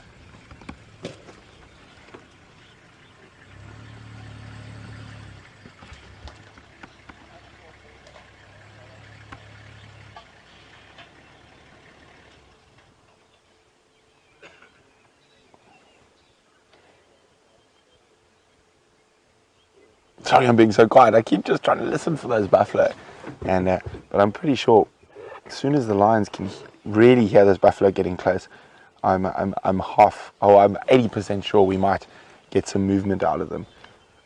Just to fill you up on what else we were doing, before we went to those buffalo, and we had the elephant trip. Unfortunately, that the system that's supposed to record the stuff didn't, so I'm afraid it's going to have to live on in Viam and my minds.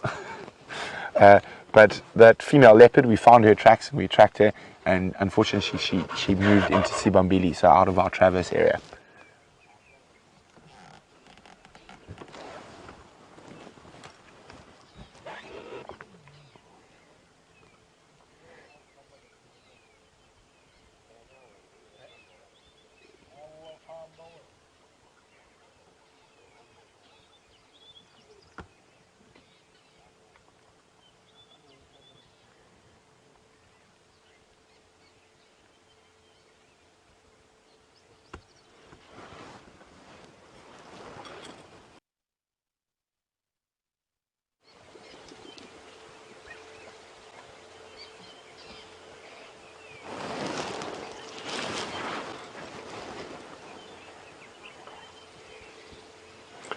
Now, you can see that wonderful, luscious mane of the male lion, and Emma's wondering what purpose does the mane serve? Well, it serves a couple of different purposes, and all are to do with dominance and mating and fighting. So the bigger, the darker the mane, the more impressive he might look to the females, and the more impressive and scary he might look to other males. Now, when they do fight, that massive mane will offer a little bit of protection from the blows and bites of another lion. So it's there as a sort of a visual dominance towards other males and towards the females, and then also it offers protection when they do actually come to blows.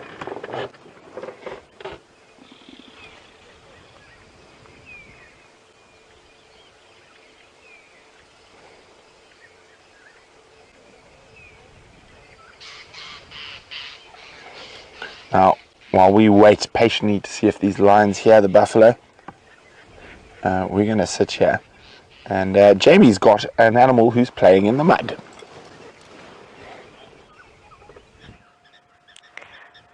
We had a wildebeest playing in the mud. She is now back up once again. The wildebeest proving why they have earned the nickname, the clowns of the bush. The last time we saw wildebeest here on Cheetah Plains clearing, Cheetah Plains open area, the wildebeest were chasing each other round and round and round and round and round in circles, with no clear or apparent reason as to why. And the only thing I can tell you about this particular wildebeest's mud adventures is that it has thoroughly offended the blacksmith lapwings that we're watching from the opposite side of the bank. You can hear them chirping away. The wildebeest relatively unperturbed by the indignation of the birds around them. The good news is that this is just a little part of the herd. The rest of them are slowly making their way down to drink. So we could actually see more wildebeest playing in the mud, keeping us thoroughly entertained. It's a good way of, because today's not hot, so it's not about temperature, but it is a really nice way of coating the external parasites that they have on them. Although, interestingly enough, blue wildebeests, there you go, you see, they're still grouchy with each other. Blue wildebeest seem to have quite a resistance to ticks and external parasites, but they do still get them. Oh, there we go, we're doing the circles again. Round and round we go for no apparent reason. Okay, and back on a straight trajectory once again. But I mean thoroughly enjoying the fresh green grasses of the open area.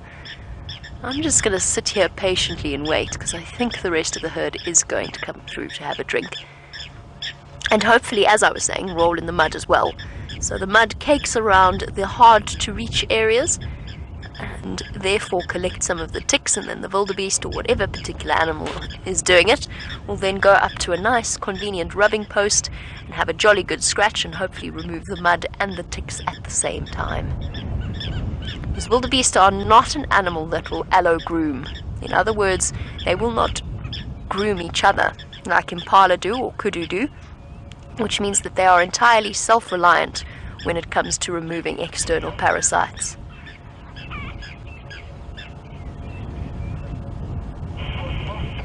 Here come the rest of the herd.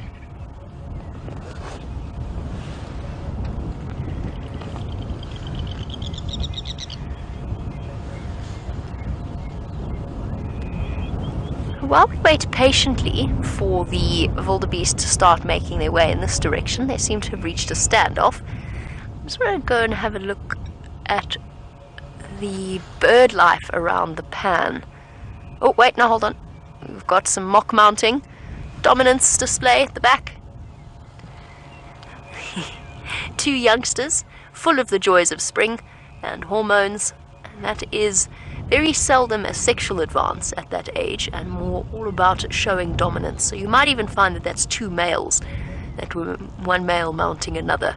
You see it with elephants, all of the antelope species, giraffe as well. It's a way of showing that the one is more dominant than the other, and it's called mock mounting. Not an endeavor to mate, because it is not mating season for the wildebeest. In fact, most of these females will be pregnant. Oh, somebody's digging.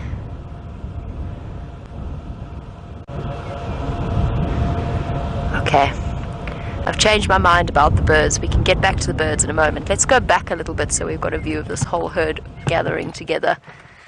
One of them's having a delicious roll in the dirt. Let's try and put ourselves in a position where we can watch everything going on. Luckily, we've got a relatively unobstructed view of pretty much everything.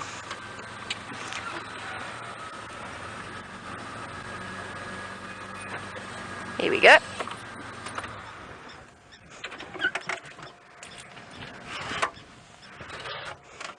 How interesting is that? A change in angle changes everything on the vehicle. If you are sending questions through, I might not be able to hear them as clearly as I could earlier. Hopefully I should be able to puzzle it out. It's not because I'm ignoring you, it's just that the radios have gone a little bit crackly.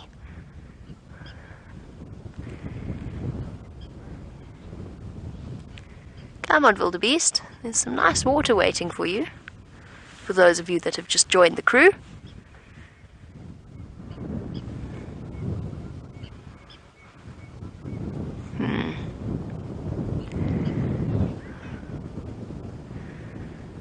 You can probably hear the wind gusting across the open area. This is perfect hunting weather for the diurnal predators like cheetah and wild dog.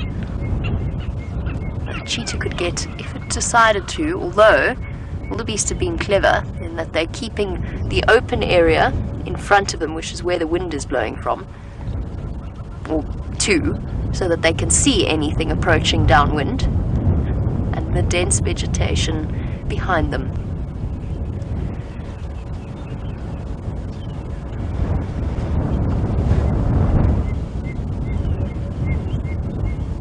Finn, you've asked a question. Let's try one more time to try and hear what your question was. My apologies. I'm just going to try and listen very carefully.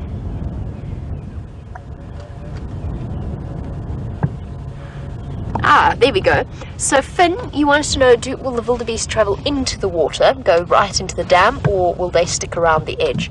Depends on where you are, of course. James has just come back from the Mara, where the wildebeest jump in mass numbers into the rivers themselves and swim across to the other side.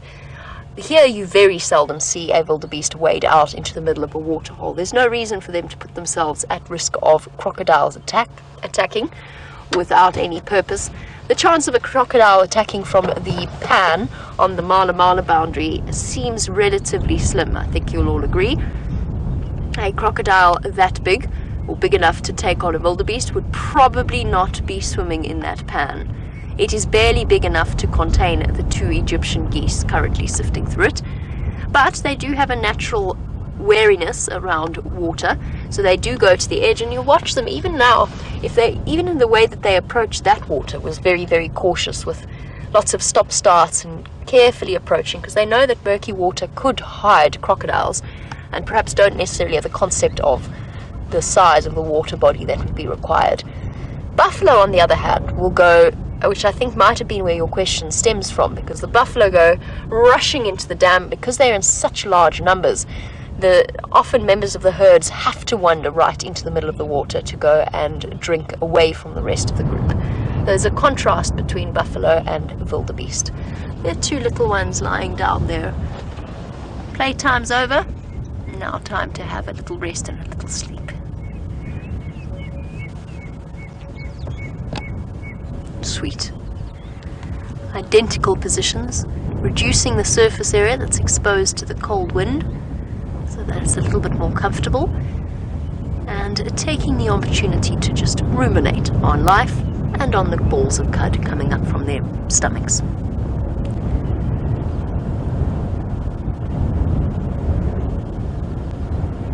No cheetah. I don't see any cheetah sneaking up on this wildebeest herd. When we did see the cheetah hunt on Cheetah Plains open area, it was a couple of months ago when I was with Dave. Oh, we've got a little bit of chasing happening off to the left. Here we go, we're doing it again. Playtime with the wildebeest herd.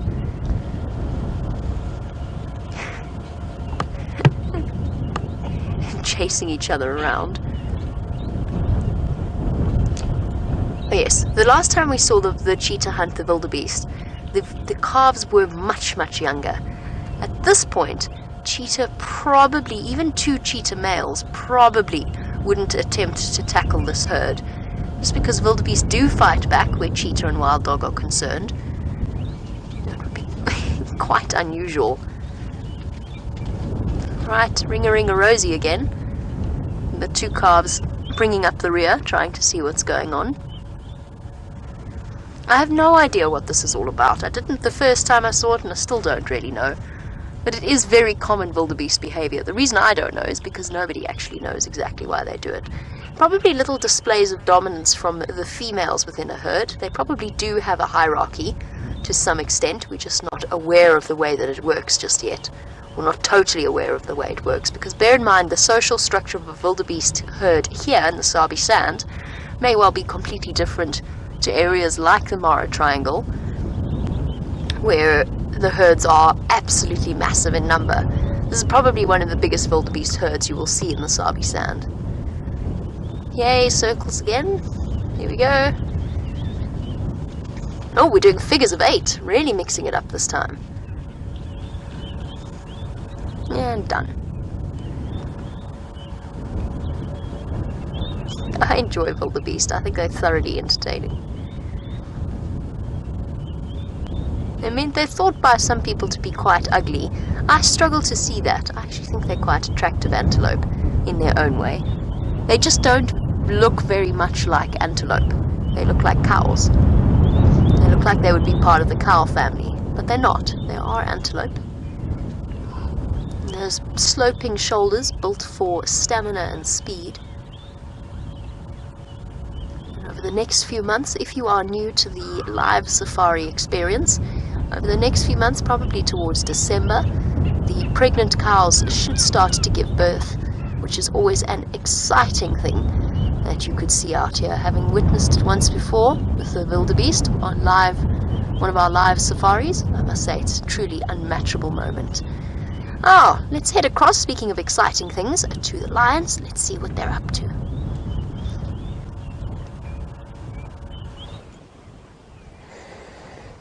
Well, unfortunately, they're not up to much. Now, we've got to remember that the most important thing when it comes to seeing some of those incredible sightings is patience. And we're going to show some patience this morning while we wait with the sleeping lions, and we're just hoping that those buffalo move towards them.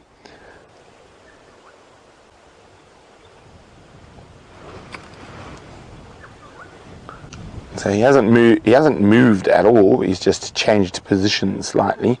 This Birmingham boy. The rest of the pride are lying in a thicket where there's not a great visual. So he's the only one out in the open at the moment.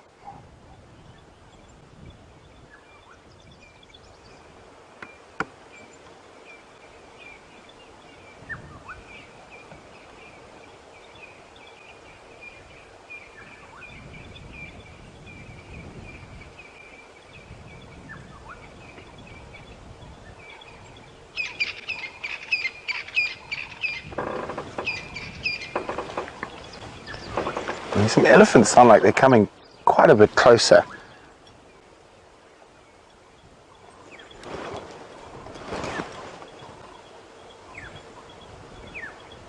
And the elephants sound like they're a little bit to the east of us.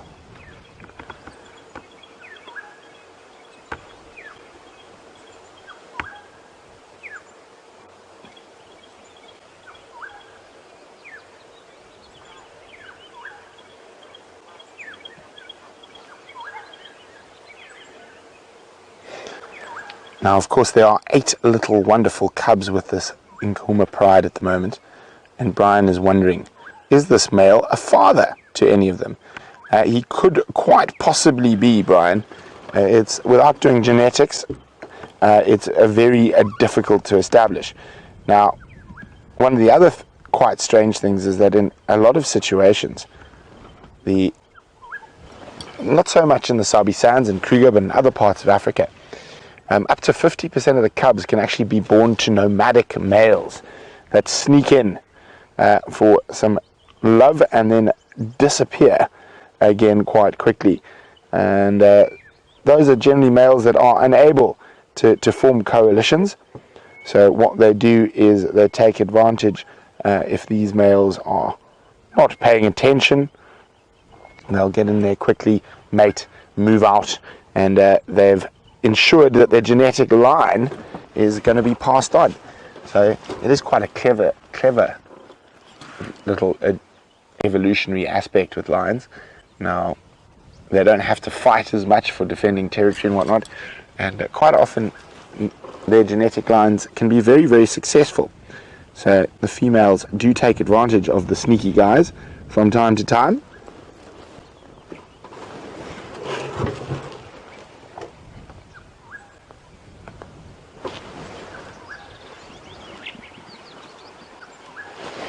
I haven't been able to hear the lions, the buffaloes just yet. We might go have a quick squiz just now to see where that buffalo herd is heading.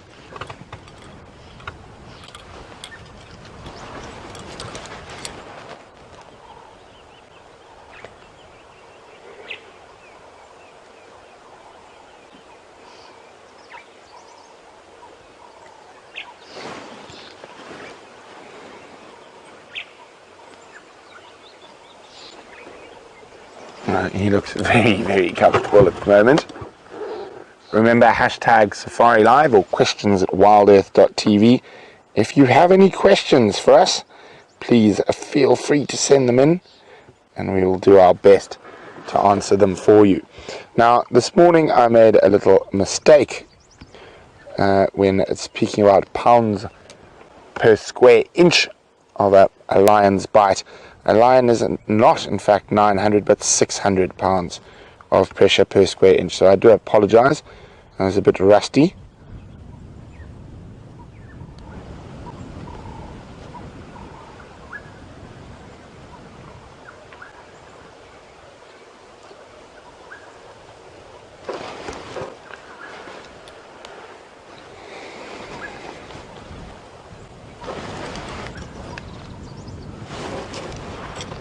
Oh, look at that. You can see the close-up on his skin there.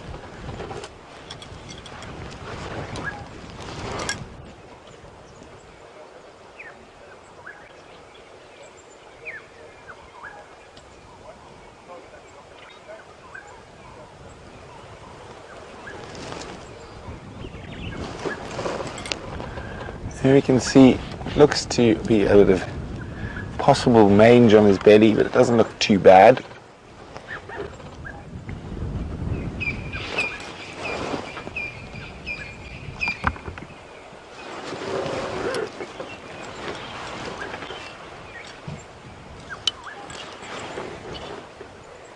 The wind's swirling around quite a bit. That's possibly why they haven't heard the buffalo just yet.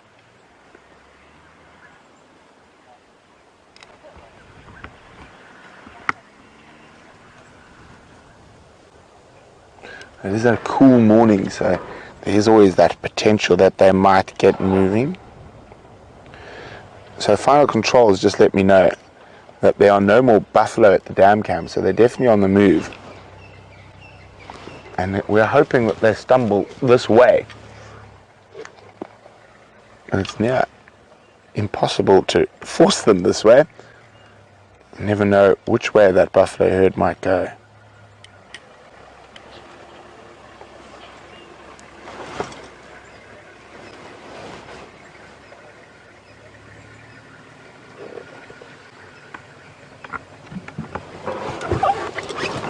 So I'm really hoping.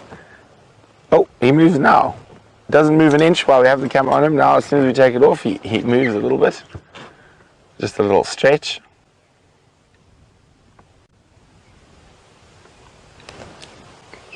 We're going to go see if we can see the cubs and the females.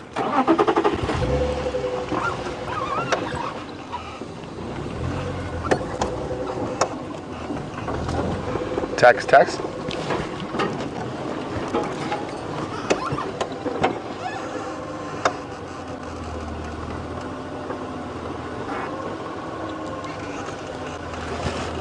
Tax, can you let me know if you see those Nyari once you get to fill them on? Copy, thanks. Well, Tax is heading to the west, so hopefully he's going to let me know whether those buffalo are heading this way or not. JJ says they went in all different directions. That's not uncommon, JJ, so that while they're feeding and whatnot, they will spread out, but they will be in contact with each other. Buffaloes have a lot of different calls, and they're a bit lower in frequency than domestic cattle. And which direction they go is always quite an interesting one. So it's actually almost a communal decision. So when they lie down or for the night, they'll move around, and the direction that the majority of the buffalo are facing is the direction that they end up going in. In this circumstance, I'm pretty sure they're just spreading out to feed.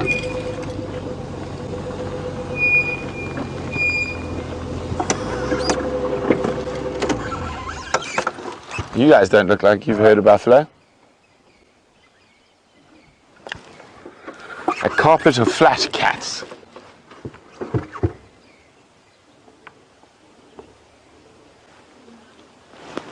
Now we've only got one female visible here. The others will be around, probably sleeping a little bit further down in the river system.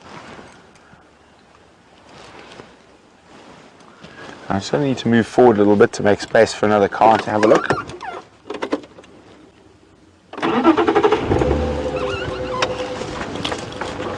I also just want to peer in to see if the other lionesses are lying down in the little river system. Oh no, they're directly behind these ones. How's that for you, VM? There we go.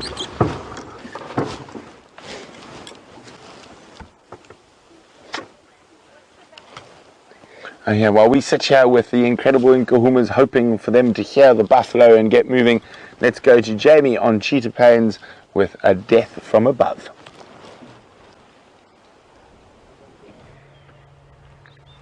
Death from above, perhaps, but at the moment a tender scene between two dark morph dark morph Wahlberg's eagles. How amazing is this? Look at the two of them grooming each other. It becomes more amazing for those of you who are new to the wildlife here when you know the story behind Wahlberg's pairing.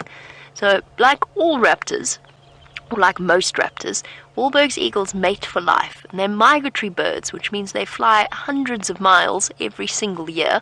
They have just returned to South Africa, and somehow each and every single year when breeding season is here, they arrive back in the same place, meet up together, and reform their pair bond. They're a combination of grooming and calling, and actually frequently mating as well.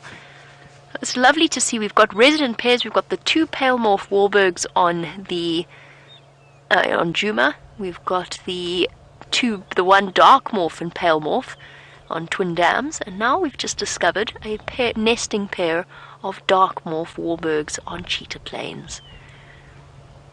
Come on, you two. A little bit more affection. If I had to guess, I would say that the one on the right is the female. It's a little bit tricky to tell on a day like today, because obviously they're quite puffed up with the wind blowing and with the temperatures being what they are. And that means that you can't quite tell the difference in size, because generally, in fact always with eagles, the female is bigger than the male. In fact, almost all raptors, the female is bigger than the male.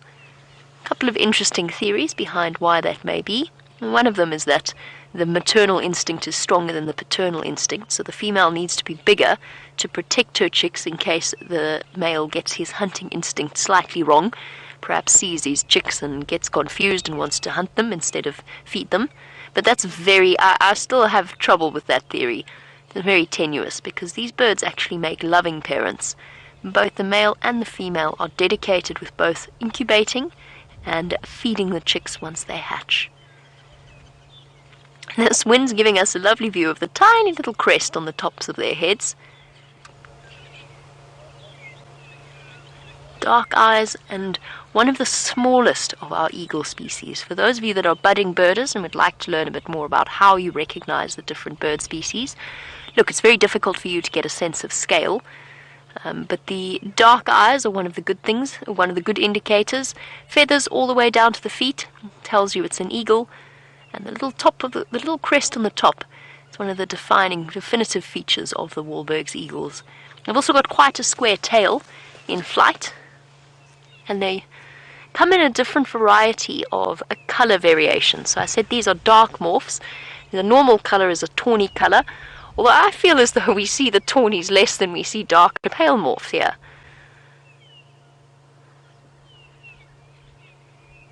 Really lovely scene at one of my favorite spots on Cheetah Plains. I'm hoping when it rains a little bit more, Buff Pan will have plenty of water and it will live up to its scenic potential. Look at that. It could be so pretty with some water there.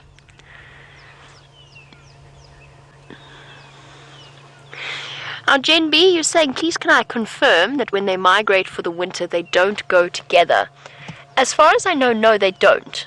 I could be wrong about that, and you might find that there are exceptions to the rule, and I'm really open to correction on that particular score. My understanding of their migratory patterns was that they might start the journey together, but they generally get separated, and when they get to their destination, which could be anywhere, sort of in the northern parts of Africa, when they get to their destination, then they spend most of the, what would that be? It would be the summer months there, separate from each other. But I could be completely wrong on that. If they migrate together and they spend the entire year together, that actually makes that pair bonding even more special in a way. Truly phenomenal, because then they have one set site to the north and one set site to the south where they must meet up. It's quite unusual for pairs to breed, for migratory birds to stay together for the duration of the migration. Like the nice example of the storks in Europe, for those of you who are familiar with them, perhaps you even have homes where they have nest sites on the roofs.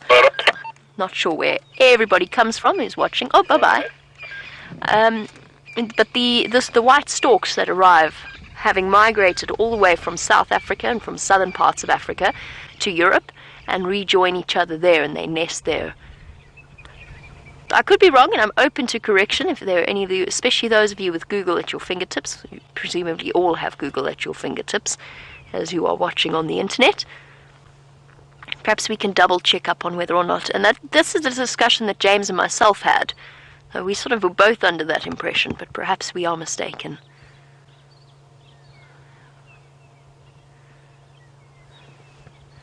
I'm trying to figure something out.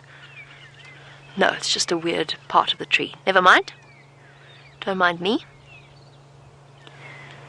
I wonder where their nest is. Let's go search for their nest, because I don't think it's in this leadwood. It's a nice tree for a Wahlberg's nest. It's solid. It's much more solid than their usual choice of knobthorns, which have very shallow root systems.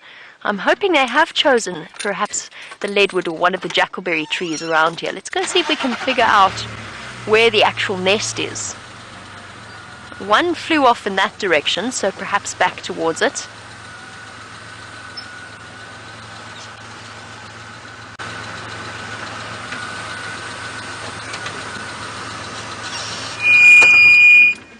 Our Fiona watching in Bath as our second Wahlberg's eagle disappears off.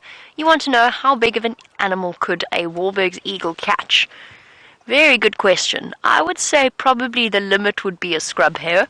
They're tiny. When I say they're small eagles, they're probably about this big. And maybe a couple of kilograms at the most. I don't know their exact weight off the top of my head. Sorry, I just want to go back. I've got distracted by something on the ground.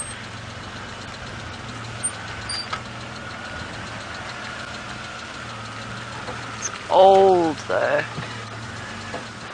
It's the second time I've found an old drag mark here in this exact spot. I'll show you what I mean.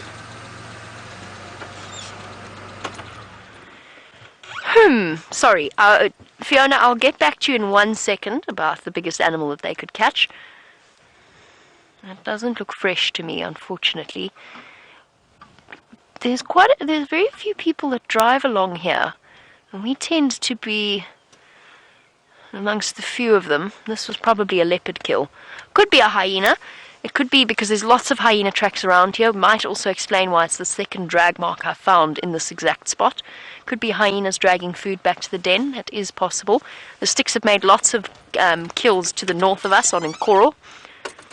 And it's too old for me to see any tracks surrounding it. So let's go back to Fiona's question while we search for our Wahlberg's nest. Fiona, unlike the martial eagle, the massive martial eagle that's capable of catching things like steenbok and even baby impala, Wahlbergs would be limited, I would say, to scrub hare and smaller, if I had to guess. You'll probably find there are exceptional cases of them catching something larger, but I would say that's relatively rare. Right, where's this nest now? One flew off that way, one flew off that way. They are territorial, and they've got relatively small territories, which means it should be somewhere here.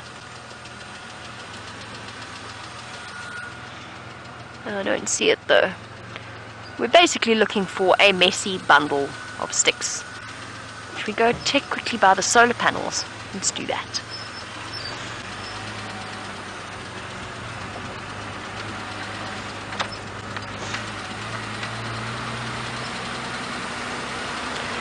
This is the part of Cheetah Plains that has some of the most beautiful trees. Because it's part of a natural seep line, which is why there is a pan or a water hole there, and why there are solar panels to help us supply extra water if the reserve management chooses to. No. I don't see any messy bundles of sticks. Alright. One of the eagles. Which way? Forward. Aha, haha, yes, well done, Jean-Ray. Jean-Ray found the nest. Awesome. No, I see the nest. Oh, Jean-Ray found an eagle, I found the nest in that case. There we go. There we are. This is our Wahlberg's eagle's nest in the top of what looks like... Sure, it's a tricky tree. Now busier, probably. hard to tell from this distance. There we go. Well done, Jandre.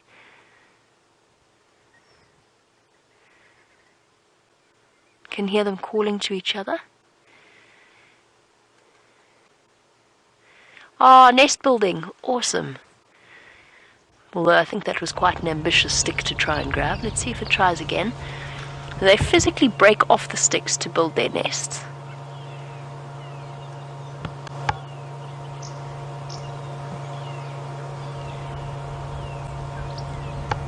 Bex, if you're trying to tell me to link, I can't hear anything. Aha, okay. Thank you. Sort of.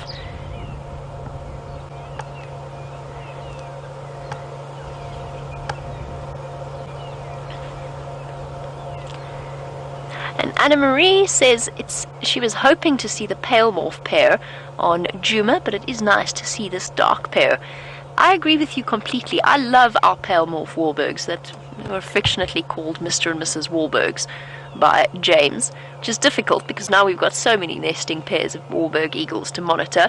But you're right, it's nice to see the combinations. I think that's one of the things that makes Wahlberg so interesting, is their different color combinations. And I wish, in a way, well, we do. I suppose we do have a way of monitoring. If they are successful in raising a brood, it would be nice to see the coloration of the offspring. The difficulty is, of course, that they don't reach their mature colorations for a couple of years. So maybe not that easy to monitor. But I would just be curious as to how the genetics works. If you've got two dark morph Wahlbergs, obviously you've got a greater chance of having a dark morph chick. And the same for the pale morphs. But what about the dark morph and the pale morph pair? Feels like a biology exam. I wonder if they've got an egg yet, or if they're still sorting the nest. Should be laying round about now. It's amazing how quickly they do, considering that the female's bodies have to recover from the long migration to then be able to produce a chicken and egg and support it. Luckily she's got her mate to help her. Oh, he's got his stick. Well done. Managed to break it off. Now let's see if it goes and adds it to the nest. And these nests are a constant work in progress, like somebody with doing constant DIY on their homes. They need to be repaired regularly. Make sure that they are perfectly stable for a fidgeting chick. Yes, your nest's that way. There we go. You're looking in the right direction.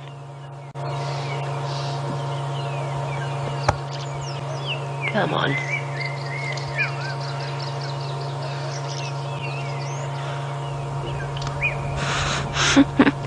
As our Wahlbergs navigates the intricacy of the trees of this area, let's head across to Brent, who has found us yet more buffalo.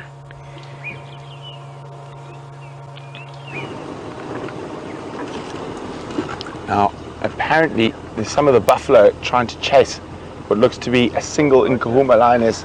There they are through there, and they might have caught something. We're going to try and get a bit closer now.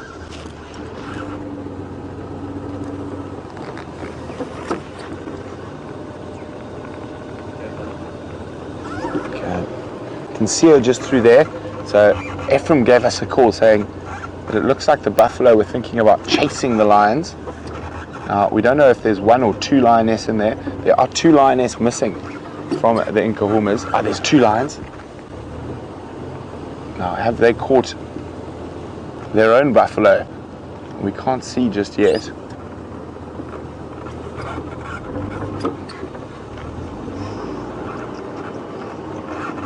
Doesn't look like it. I don't see any blood on the face just yet.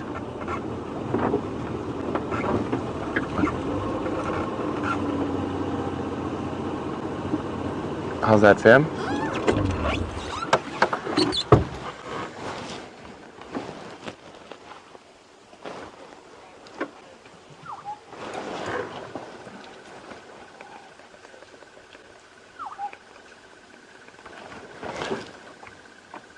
So Sally in Oregon is wondering, isn't it a big herd of buffaloes like that going to make it more difficult for the lions to catch one without the buffaloes turning around to defend?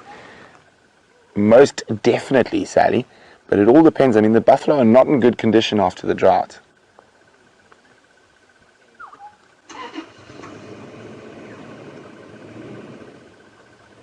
Have they caught something? Is she licking?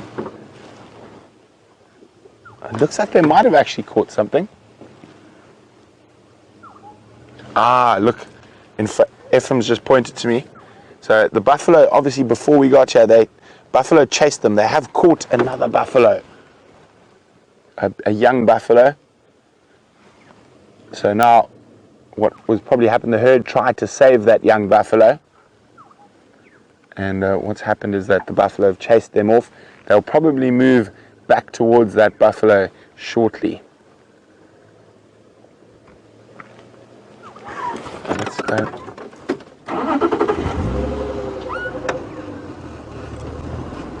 Well, it seems like it's all been lion buffalo action all over the place today. I wonder if a Birmingham is around. Yeah, Ben's just even spotted where they caught it and they've dragged it from there. So this looks like, oh, look at this. So the lions are just lying off. And some buffalo look like they might come back towards the dead baby.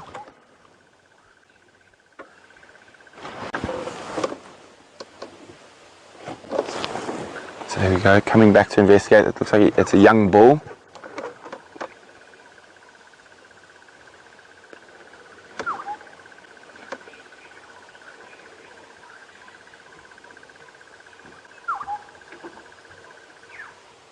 So this looks like this was caught last night. I don't think it was caught this morning.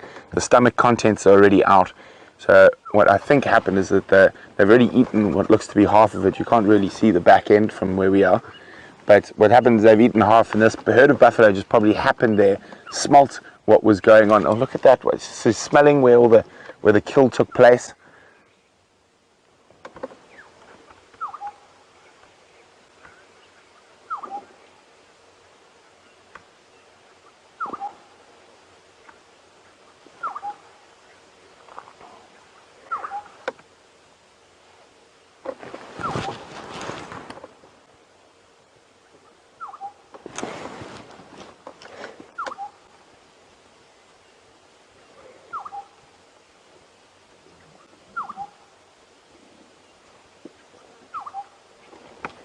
So it looks like those buffalo and the lions are just sleeping there. It looks like they're quite well fed.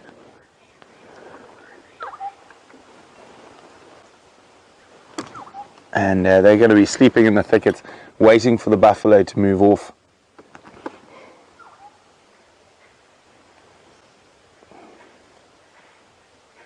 Fascinating stuff happening out here in the bush this morning. And remember, this is all live. We missed the action a little bit, but this is live in the middle of the African bush. And remember, if you want to ask us any questions, you can do so by using the hashtag Safari Live on Twitter. Now, there are quite a few people who want to come into this sighting. So we'll be back here early this afternoon. And I'll show you, the lions don't look like they're going to do much now. They've already eaten half a baby buffalo between two females. So that's what they're going to do. Now, there's so many decisions to make. And what I'm going to do is now head to see where the rest of the buffalo have made their way to. And maybe they are heading towards the Nkuhumas.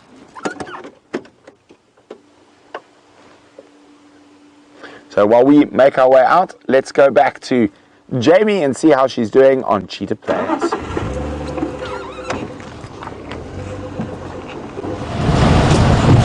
I'm slowly making my way back towards the west, back to home and back towards Amanda's cooking. However, I am planning on going back via the red-crested Korhaan, which sounds ridiculous. But I noticed there's a couple of males in that vicinity, male birds, and I'm really desperate to get that mating display on camera, and October is the perfect month. Yes, we've been spotted. Chandre, by a very stripy animal. with some very interesting stripes on his back leg. This is particularly interesting looking. I wonder if that's from a repaired injury, or a healed injury, not repaired, or if perhaps that's just the zebra's natural look. You think of the typical bold black stripes that you usually see on a zebra rump. That's quite interesting. Let's go and see if we can get a closer look as we are vigilantly watched by the zebra.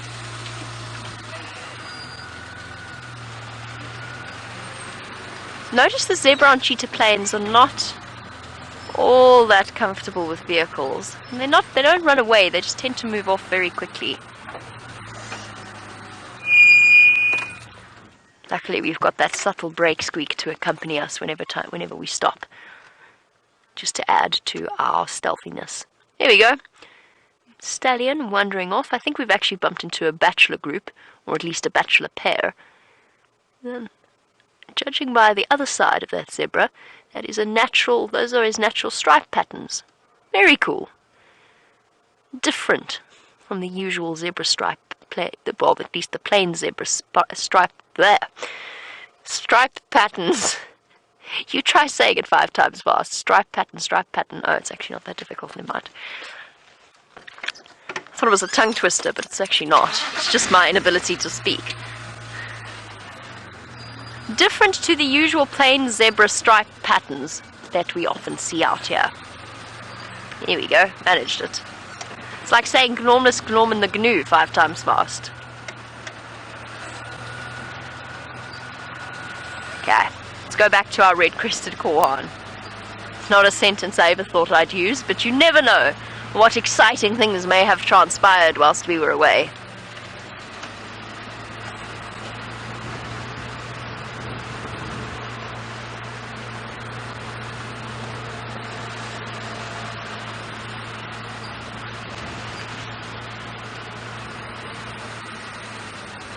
The other interesting thing I've noticed, just in terms of comparing cheetah plains to Djuma, and to a lesser extent to Arathusa, there we go, there's the beautiful brake squeak as we come to a stop. The marula trees took slightly longer to get their green leaves, their green spring leaves. And the marula tree at the back is just starting to go, and you can't really see it in this light, I understand it's tricky, but it's just started to get the vibrant green spring leaves. It just goes to show the different types of soil and also the different types of rainfall. And cheetah plains in general, I think, is a little bit drier than the areas further to the west, or at least has been recently. Even though with the big rains, I think they had slightly more than us in September. It's just interesting the impact that it has on the ecology of the area. It's the kind of thing that you only notice when you've been in an area for a slightly longer period of time. Been through a couple of changes of season. And I'm starting to observe it more and more now that I've been here over a year. Going back into spring once again. And there's no flowers either on cheetah plains, which sounds like such a bleak statement, but I haven't seen any flowers yet. Not even a flowering tree wisteria. No, that's not true. There's a commelina. I'm not going to pick it. It's in its prime, doing its job of pollinating the plant. It's at the base of the tree there. So, I was mistaken. There is a flower on cheetah plains. A bright flash of blue of the commelina, named after the Commelina brothers, who were all botanists. Very pretty. Okay. Right, let's trundle on. Something nice and pretty for you all, and as I said, I'm not going to pick it, and there's only one of them. Ruin it's doing its job.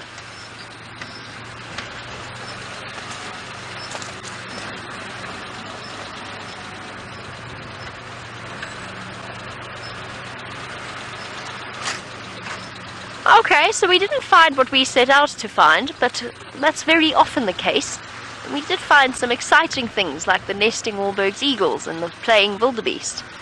Still thoroughly glad we had a chance to come out to Cheetah Plains. We'll just have to keep trying for those cheetah.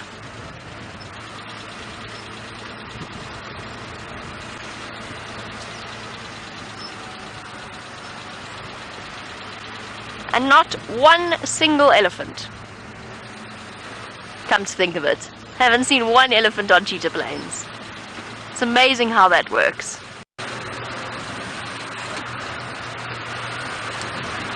Okay, I should probably eat my words now that I've said that there are no flowers. There's lots and lots and lots of stars in here as well. Here you go. Sorry, not stars in here, string of stars. One of Scott's favourite flowers, I think. Thinking about it. There you go, the patches of white. Of all of the flower names, the common flower names, I have to say that I think that the string of stars is probably the prettiest. Don't you think that's a beautiful name? It's so incredibly descriptive. There you go, Dina. It's quite unusual for me. I tend not to, well, unless it's a flower that really jumps out at me, I tend not to stop and smell of flowers, so to speak. I've always been more of a tree person than a flower person. But Dina, you wanted to see flowers, so there you go. Something bright and pretty to brighten up your morning. Oh, look who's here. See? Sometimes it's nice to just stop and sit still for a while. Who knows who might come scurrying past. Good morning. Are you finally awake on this cold, chilly start? Found yourselves a perfect spot there. I bet that fallen tree has all kinds of crevices to hide in and all kinds of crevices to hide insects in. Little dwarf mongoose, all collectively foraging, searching out insects. You spent most of the morning with Brent with the largest predator in the Sabi sand. Now have a look at the smallest one. Particularly that chap on the right. Ah, duck down again. Well, they're all doing something interesting, never mind. Very proficient diggers, with a sensitive sense of smell to sniff out scorpions and grubs, larvae of dung beetles, and constantly busy. Once they're awake, once they've finished warming up, little dwarf mongoose are a constant hive of activity.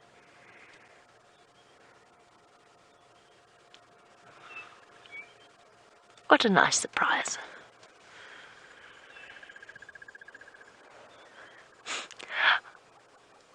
I love watching them dig for something. One thing I really want a chance to see is to see a dwarf mongoose take on quite a large scorpion. I've seen meerkat do it in the Kalahari, the way that they go about dodging the sting and immobilizing the scorpion, but I think it would be very interesting to watch dwarf mongoose do it. Something I haven't yet managed to get on camera. We've seen them catch one or two things, but never a proper scorpion battle.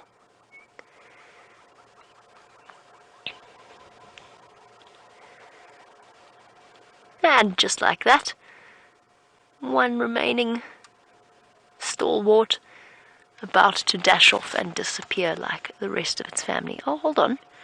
There's actually one still sitting there on the log. Impossible for you to see, Chandra, and I think if I reposition, I can see it, but if I reposition, I think it's going to run away. Let's try.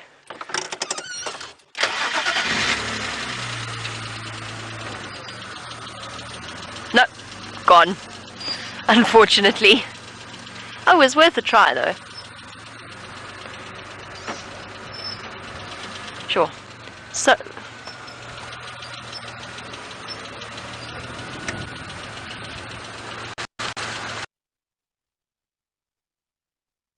dwarf mongoose. No?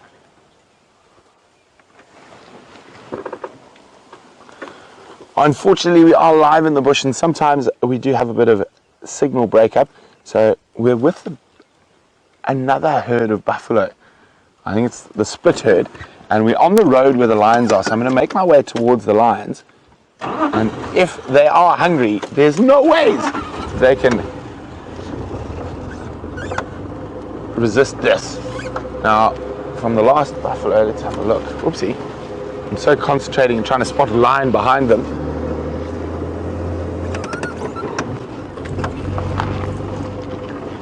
Okay, so the last buffalo is there around here. Here we go. Now let's guess how far do you think for him to the lions? 200 meters? I think it's a fair call. I just want to see if there's any sign of movement there.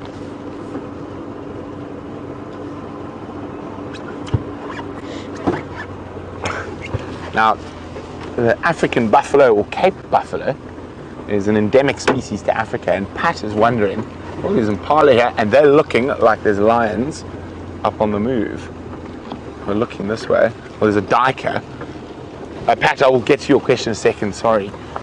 I just want to see if there's any chance that these lions are going to stop being lazy.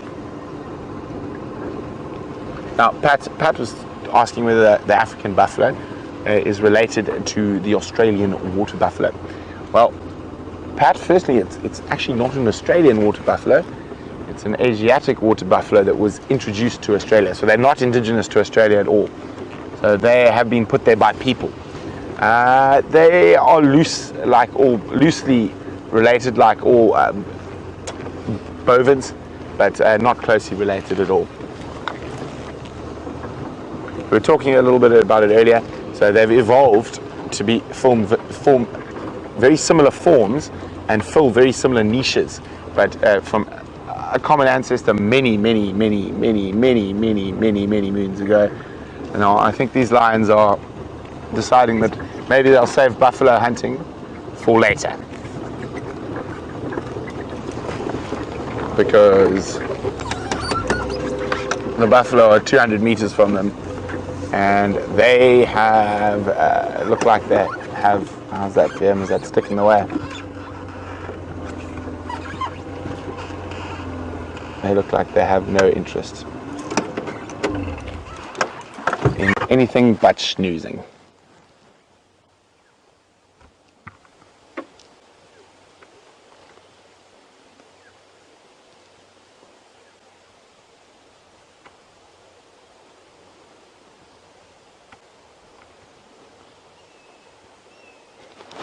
Well, that little cub looks like it might have an interest in drinking some milk.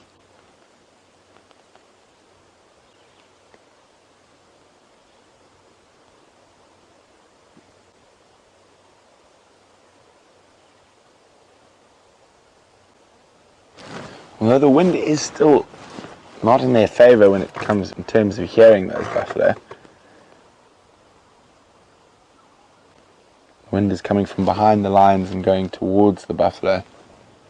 One would think they would hear. Maybe they're just not feeling quite up to the task of hunting this morning. Yes, that's what they feel like. Yawn and a snooze.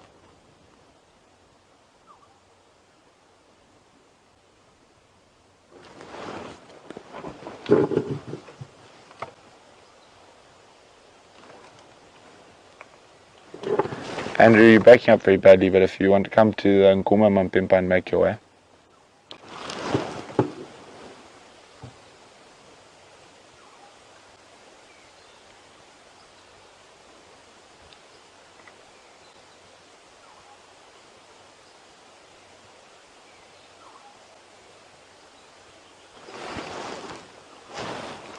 There we go. So, I was really hoping for a possible buffalo hunt this morning. And the other two lionesses look like they did it early this morning or late last night. And hopefully, maybe, the Nkuhumas will be at it this afternoon.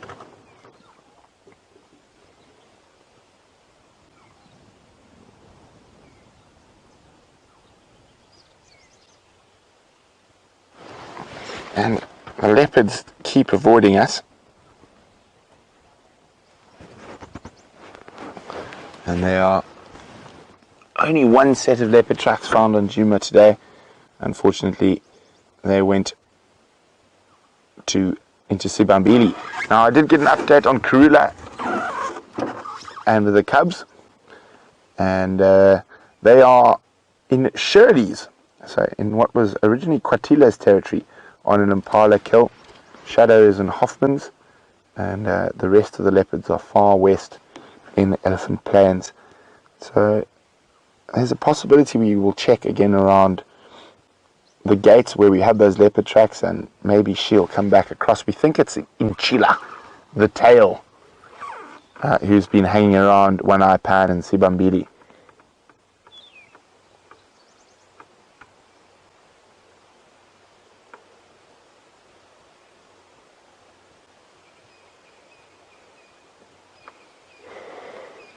Now, watching and sitting above the lions, waiting patiently, but they're probably sitting there from last night's buffalo kill, which wasn't too far away from here, and is a group of vultures, and we'll look at them shortly. Here we go. There they are. So, 3 white backs and a hood, 4 white backs and a hooded.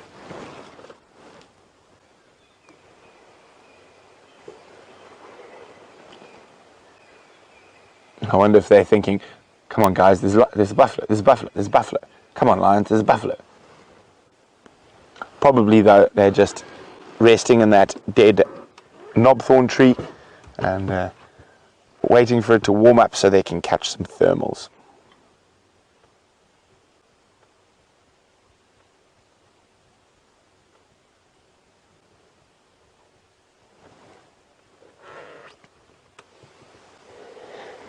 Now, I have been keeping my eye out for flowers as was requested, and I haven't seen any just yet.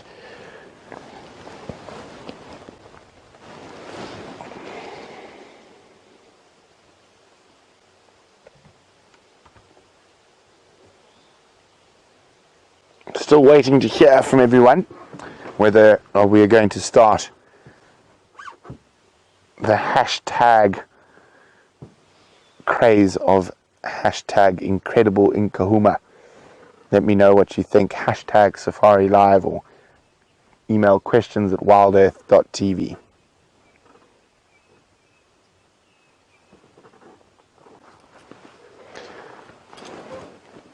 Well, there's definitely a lot of prospect for the sunset safari, with the buffalo being all over the place. So there's a good chance that these lions will be up and at 'em come this afternoon.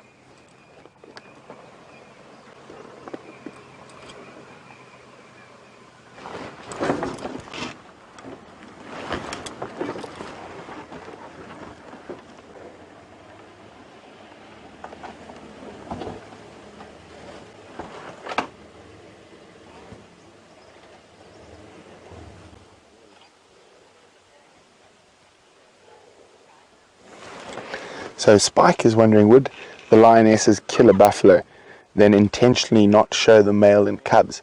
Now, they never intentionally want to show a male if they've just caught something, but with the cubs they would always bring the cubs through. So they're trying to get their genetic material passed on, and the best way for that is for their cubs to survive. So and the problem is, when you catch a buffalo, it's such a big thing, it makes quite a lot of noise when it's dying, and the males will normally hear that and rush in. And even if they catch something smaller, when the lionesses fight over the carcass, the males will hear it and again rush in.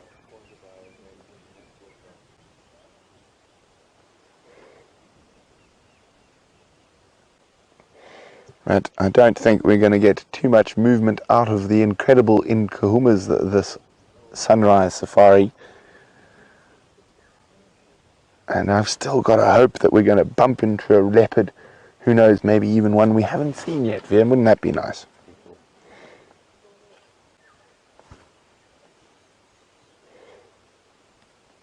So let's leave the incredible Nkuhumas to slumber, and we're going to go see what else we can find.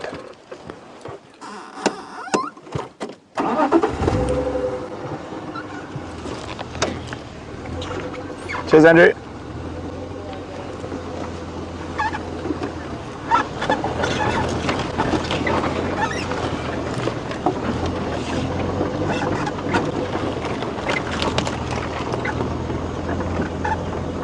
Now it could be that they were just too lazy. If the buffalo had come 100 meters closer, it could have been a different story.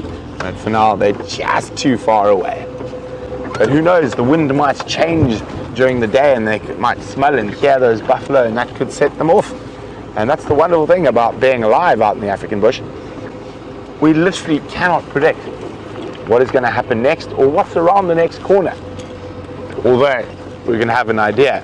So I predict if we keep going this way, we're going to see some buffalo.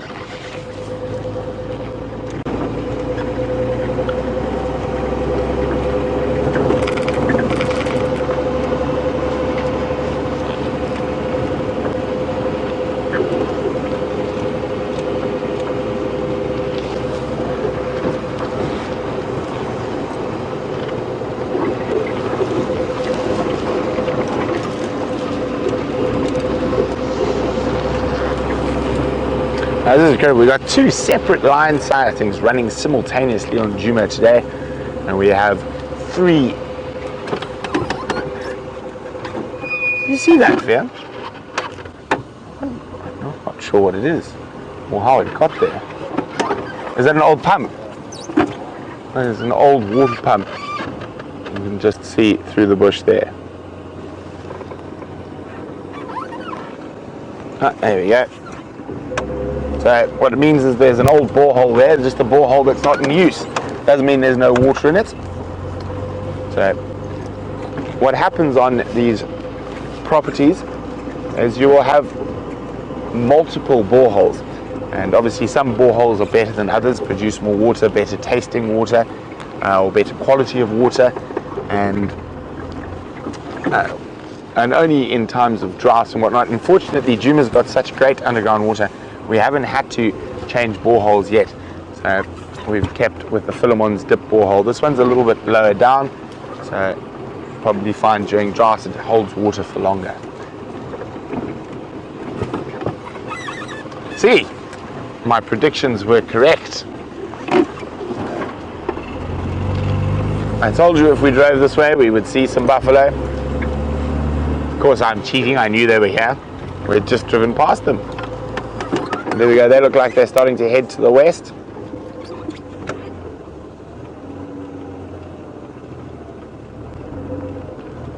Oh, we got a traffic jam ahead.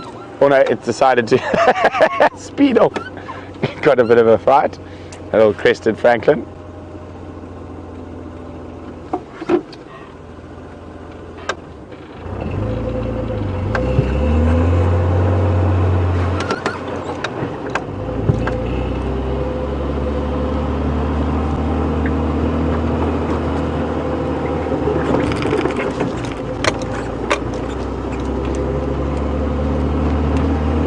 Now hopefully these buffalo don't move too far away during the day, and so when we get to the Nkuhumas on the sunset safari, they could be in hunting mode.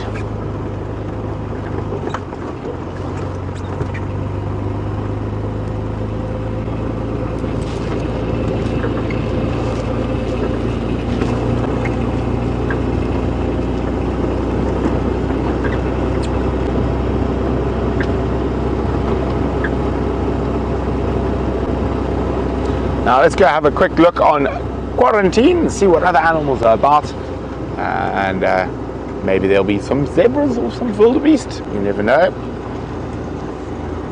or some birds.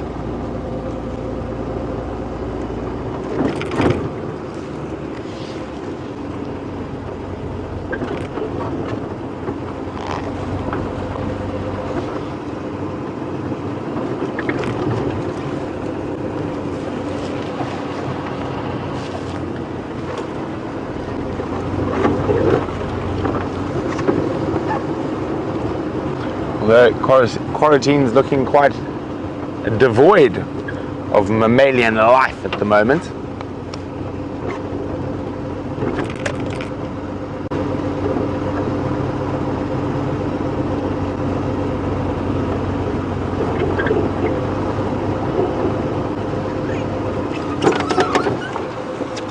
I heard the bird, there he is. Birchall's starling.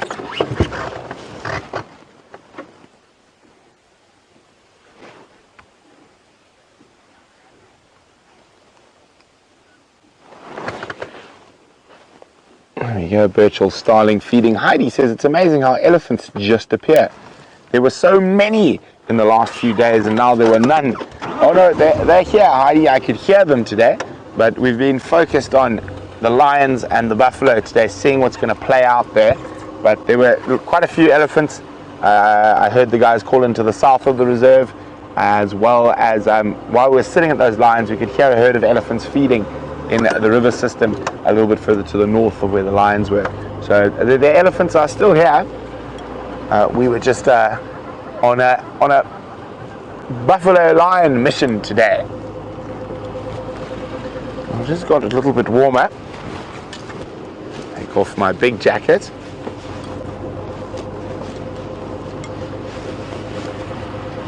Okay, so we're going to keep checking to see what we can find here on Djuma, but Jamie has got one of the rare and something we look for quite often, the tree climbing impalas.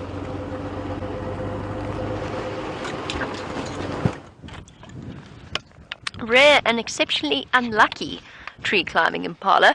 Didn't have much say as to whether or not it ended up in the tree ultimately. I just thought it might be interesting, since we're on our way back from Cheetah Plains, to stop off and have a look at what was left of Tundi's impala kill dangling from the tree. And I guess our answer here is not very much. Just wanted to see whether or not it had managed to stay hoisted up in the tree, or if perhaps some of the scavenging birds had knocked it down. But clearly it has, well, that's not quite the macabre image, isn't it? And clearly it has managed to stay, if not intact, then at least up in the tree. Right, well, in that case I think we shall move swiftly on from that amazing view, which looks like a piece of kind of weird modern interpretive art. No sign of Tundi, of course. I mean, that's to be expected. As far as I know, she was last on vessels. As to where she is now is anybody's guess. I haven't seen any tracks coming across Gowrie Main, which we often see on our way to Cheetah Plains. So wherever she is, she hasn't crossed here in the last day or two.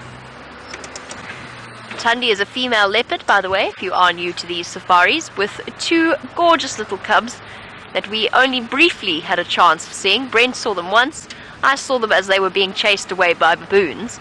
I'm still waiting for my first proper chance to see Tundi's cubs, but I'm just grateful that they both made it out of that situation alive, well and unharmed.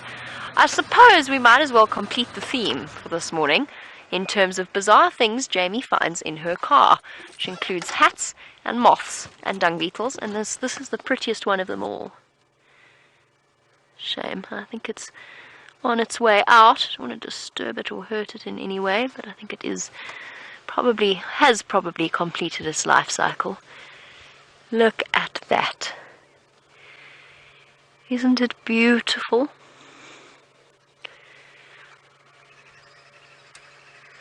Stunning. This gorgeous red glow to it.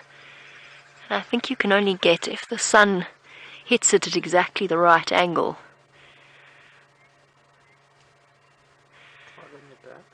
Just pop it on the dash. Let's have a look and see. We can get the redness of it. I'll put my hand there. I don't want to try and scrape it off. It's shame. It's definitely on its last legs. Unlike the other moths that we stopped to look at. There we go. Isn't that beautiful? That little ruby patches around the inside of the wings. Right, and on that note, I guess that concludes our moth-themed morning on a Saturday morning. I hope you all enjoyed it. A big thank you to Jean-Dre, as always, for his wonderful camera work, and a big thank you to all of you for joining us. I will catch up with you on the Sunset Safari. In the meantime, I have to go find a safe spot for this chap. So bye-bye, and I'll see you in just a few short hours.